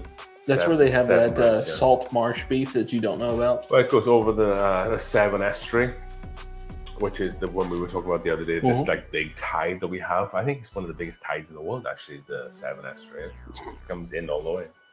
There you go. I'll win. Nassau. I'm done with this guy. I can't win with him. Oh gosh. They created. Well, you know, English isn't my first language, so there's that. What is it? What? English Jackass? Damn. Time to finish the live stream. I think we're done, yeah. I'm a fluent in that one too. Yeah, Nassau is what I've always called it. Maybe it's a sovereignty thing. We about to go 1776 in here? Get coffee. I'll trade you 2 ounces of my City Colony cast strength. That's a good deal. Yeah. Oh gosh. Have you tried the 13th Colony cast strength? Yeah. Yeah. We got some from Lance. Okay. Yeah, and then I was able to score a sample of it. Yeah, it's okay. It was good. Oh, wait, where'd it go? See, See, this is what I need to pay attention more to this right here. I think it's anything came under the sovereignty of the UK, maybe it's set in the south. I didn't know that. So, ladies and gentlemen, if you are new to this channel, not only do we talk about whiskey, we talk about world culture, history. We talk about fishing. Yeah, we're in Cape Coral. Golden. The whole town's a buffet. Cape Coral. got that buffet, you know what I'm saying? I think I've been to Golden Corral once. They do a good pot roast, if I remember. But that was like 8 years ago. So pot roast might have gone downhill. So the last time that Jessica and I went, it was the worst experience I've ever experienced in my entire life. Oh, yeah. First off, they didn't have anything to drink like that was worth a damn. Like they were out like of syrup, so they couldn't pour any good drinks. And then like their buffet looked like it had just fed like 3 like entire cities at the same time. Like a homeless buffet came in there. It was rough. It was rough. Real classy community. Hey, bud, you're about to join this community live, ladies and gentlemen. Mr. Aaron is going to be joining me for a live stream coming up at the end of the month. It's going to be called All Jacked Up, where we are going to be sampling several different Jack Daniels products. The Stein, yeah. He came in here with his chalice. It was already here. It was already here, my ass. Well, I'm excited to see Aaron on live stream. Yeah. We'll see how he performs. I want to see at least one chug. One chug. Yeah, we'll do one chug. Yeah, we'll probably chug like the barrel proof stuff or something. Start it off right. Start off hot. We should start off with the highest proof and work our way down. I did get the newest double barrel rye. I was able to get that. Double barrel rye. Jack Daniels double barrel. Yes. Yeah, that's sweet. I didn't get the Coy Hill, unfortunately. At least not yet. Yeah, I'm not cool enough. Did they come in pints or the 750s? 750s. Of the Coy Hills? Well, I guess that size bottle maybe is not. Is this? I don't know if it's 700 or 750. I think they've been really funky. They've been jewing us out of that 50 mils for a while. Scalping us a little bit. Scalping us, raping my pockets. I hate when they do that. So I'm going to do one more pour. Yeah. Recommendations? We want to do that. What else samples you got in that little chest of yours? What are you holding back? You caught me off guard with that when I got a little choked on it. A little choked up here, boys and girls. Go hiding. Anything that comes in a very well protected case like that, there must be something. Bringing out some jewels of the Nile. The jewels. Is that the empty one again?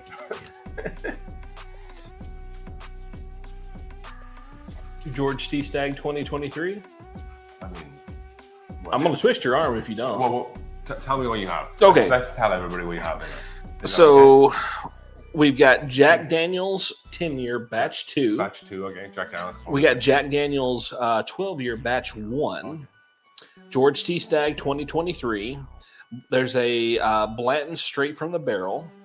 And there's an Evan Williams 12-year in here. And then I have a little bit more of the barrel project.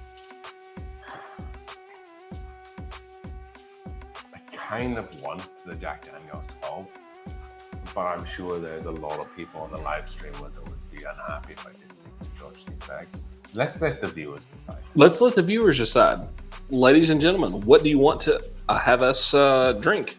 Jack Daniels 12, Jack Daniels 10. Yep. Evan Williams 12. Evan Williams 12. George T. Stagg. George T. Stagg or Blanton straight from the barrel. There was one more. The barrel project. The barrel project one, yeah, that's all.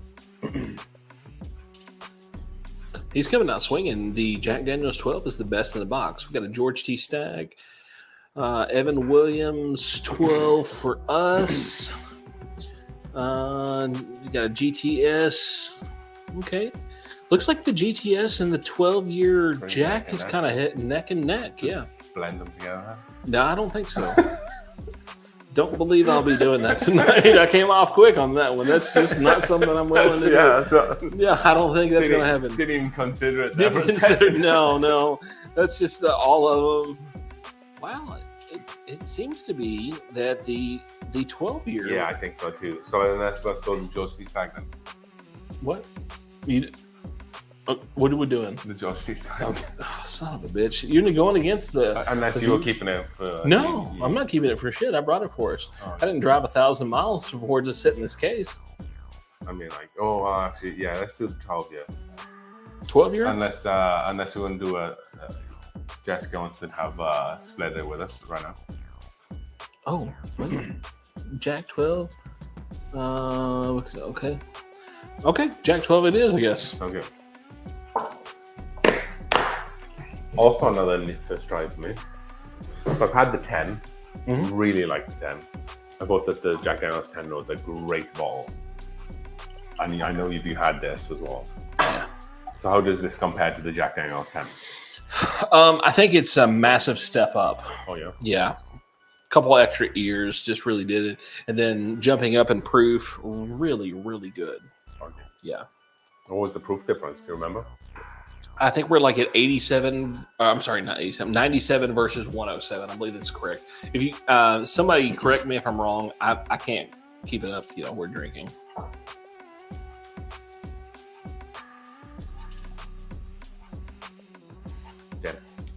Yeah. Yeah. Pretty good. Yeah, it's good.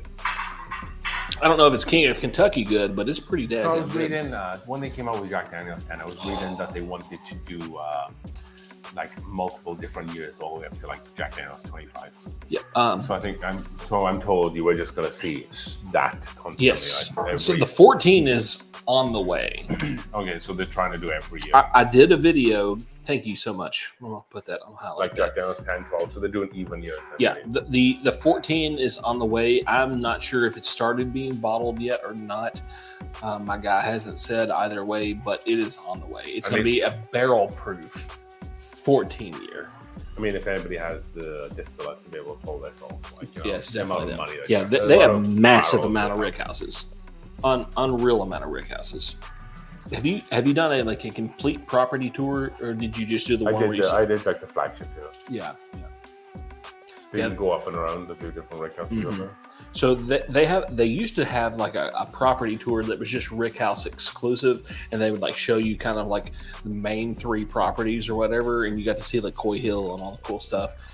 It was pretty impressive. Like they have a lot of rick houses. I didn't really grasp the entirety of it until I went there. I was like, wow, this operation is massive. There was a lot of space up. A lot of space. I don't know what the acreage is. Half the town I feel like they own the whole town. And even like what's even crazier is it's a dry county and they can't even sell alcohol there except at the gift shop, which is quite convenient. And it's for scientific purposes. Scientific purposes, yeah. Educational, scientific purposes. Yeah, Aaron, it's going to be the 14-year is going to be a barrel proof. Obviously, we don't know at this point what the barrel proof is.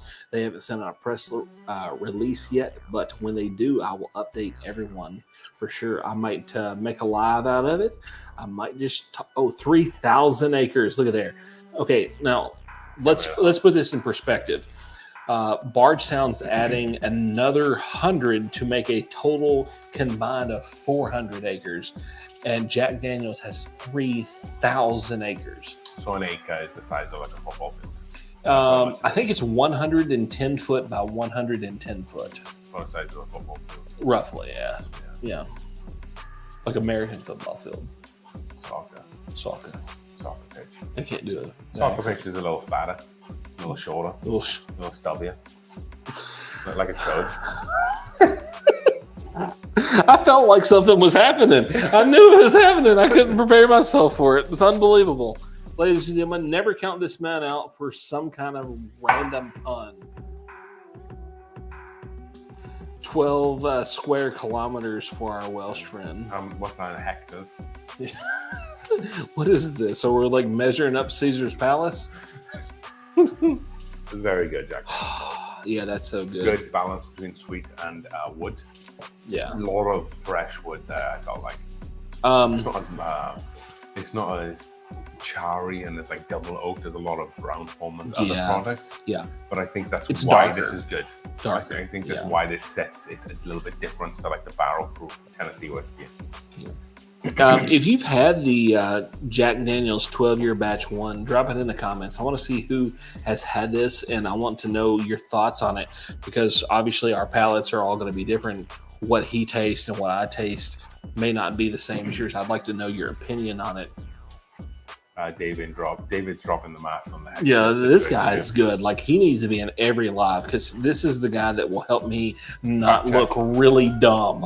Like, these are the kind of people that I want in every live stream, because like I could refer on them. I can just show up and be the mouth, and these guys are like the intelligence behind whatever I'm saying. One of his favorites. There we go. Yeah.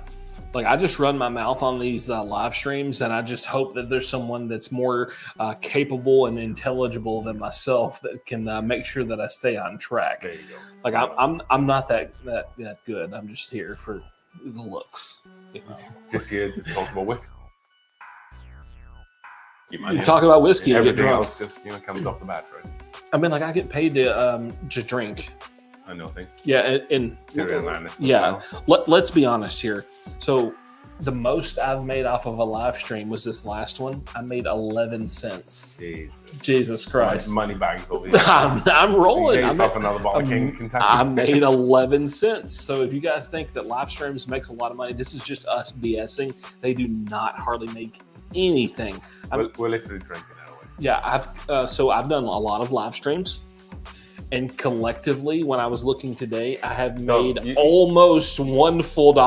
You don't look. $1 full. You never look. I look every day. I want to know what day I retire from whiskey YouTube. Yep, live streams. I think I want to say I'm like 91 or 92 cents in on my live streams. I mean, like, it's better than 0 cents, yeah. I guess. I mean, the amount of money I had to spend to set up an LLC, I'm going to have to do at least 35,000 live streams. We got some ways to go. Yeah. In like 9 years, maybe 12. Yeah. 55 years, whatever it takes. Okay, I'm waiting.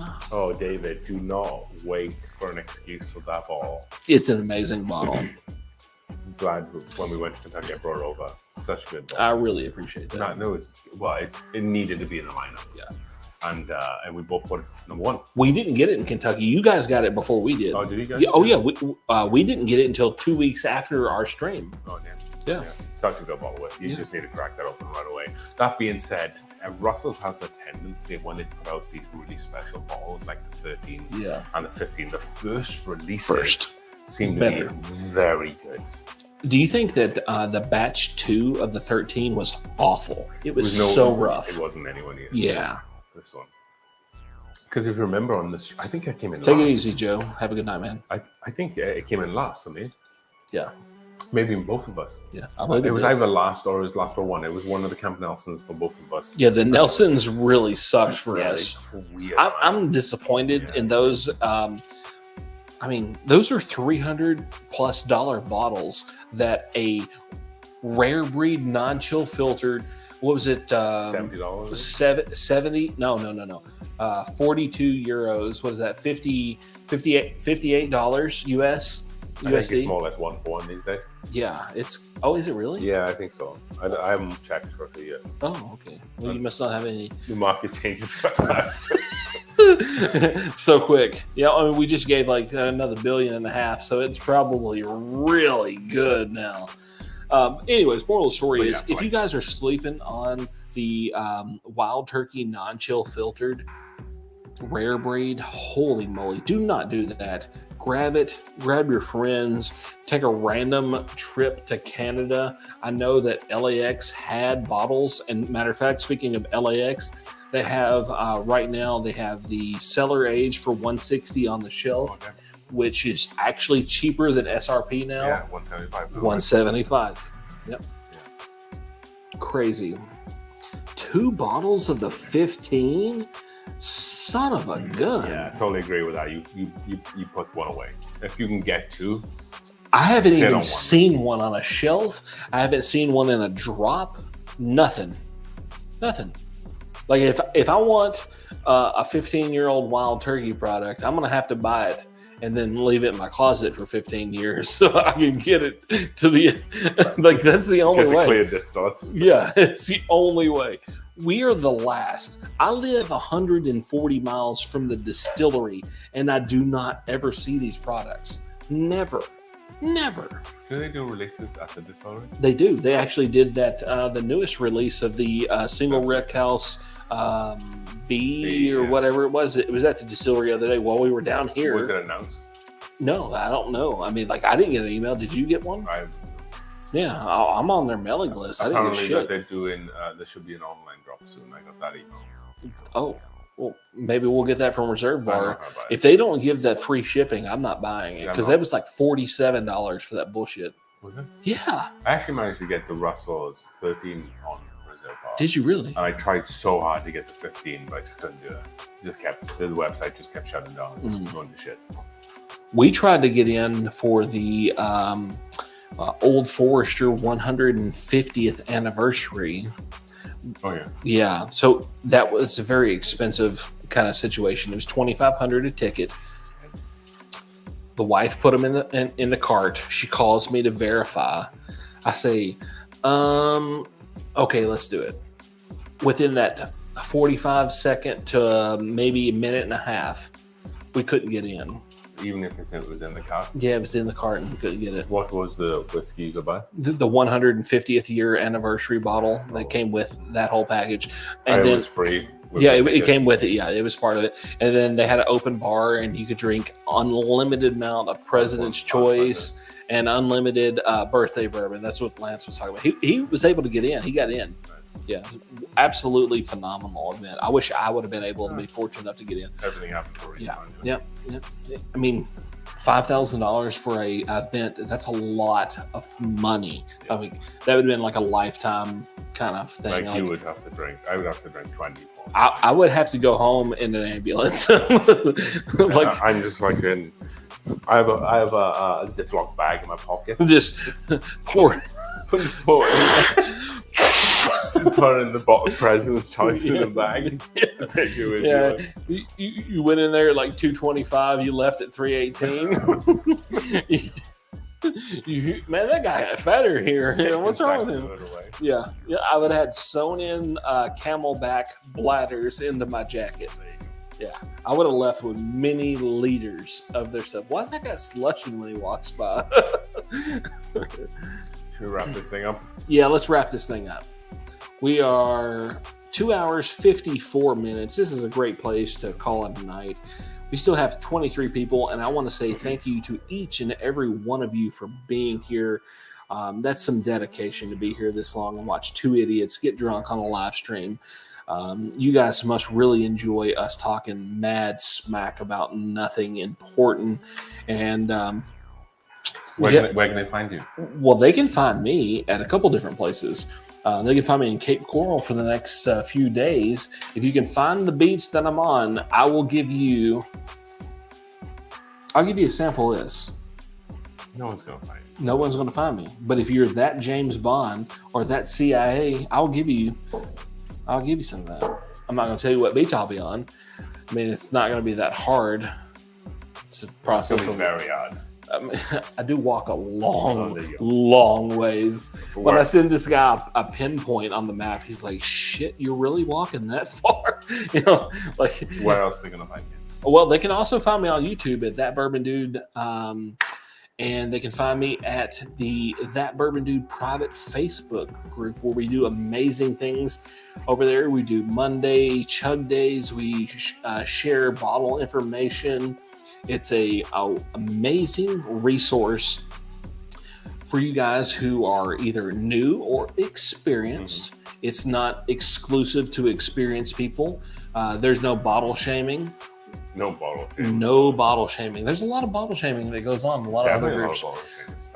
Our group is, we don't tolerate that crap. If you want to be a douche, then I'll give you the boot really quickly. The banana. Yeah, you will get the hammer quick. I come down on you within minutes. We have great people that monitor our group, and we keep everybody in check. We are a very friendly and open group, and we help support new and old drinkers, regardless if you've been in it for one day or 50 years. We want everybody to feel like they are part of our community. Yeah.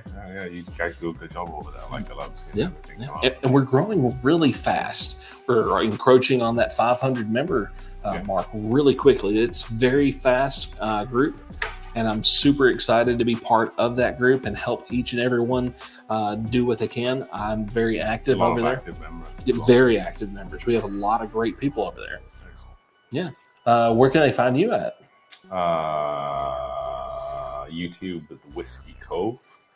That's where we do a lot of our work over there. Whiskey reviews, in-store videos, a lot of fun stuff coming out here in the next couple of weeks, so definitely stay tuned for that. Also, you can find me and my community over at Rocky Mountain Whiskey Society over on Facebook. Great way to interact with me, interact with my community, and just like you said, just being part of a community there as well. So, if you want something a little bit more than just watching YouTube videos, just go over to Facebook, type in the Rocky Mountain Whiskey Society group, and you'll come on over. I'll see you then. Yeah. All right, guys. I appreciate everybody being here tonight, and we are going to be signing off. Cheers, everybody. Hey, thanks for joining, folks. We really appreciate it. Have a nice night. Damn. Got it.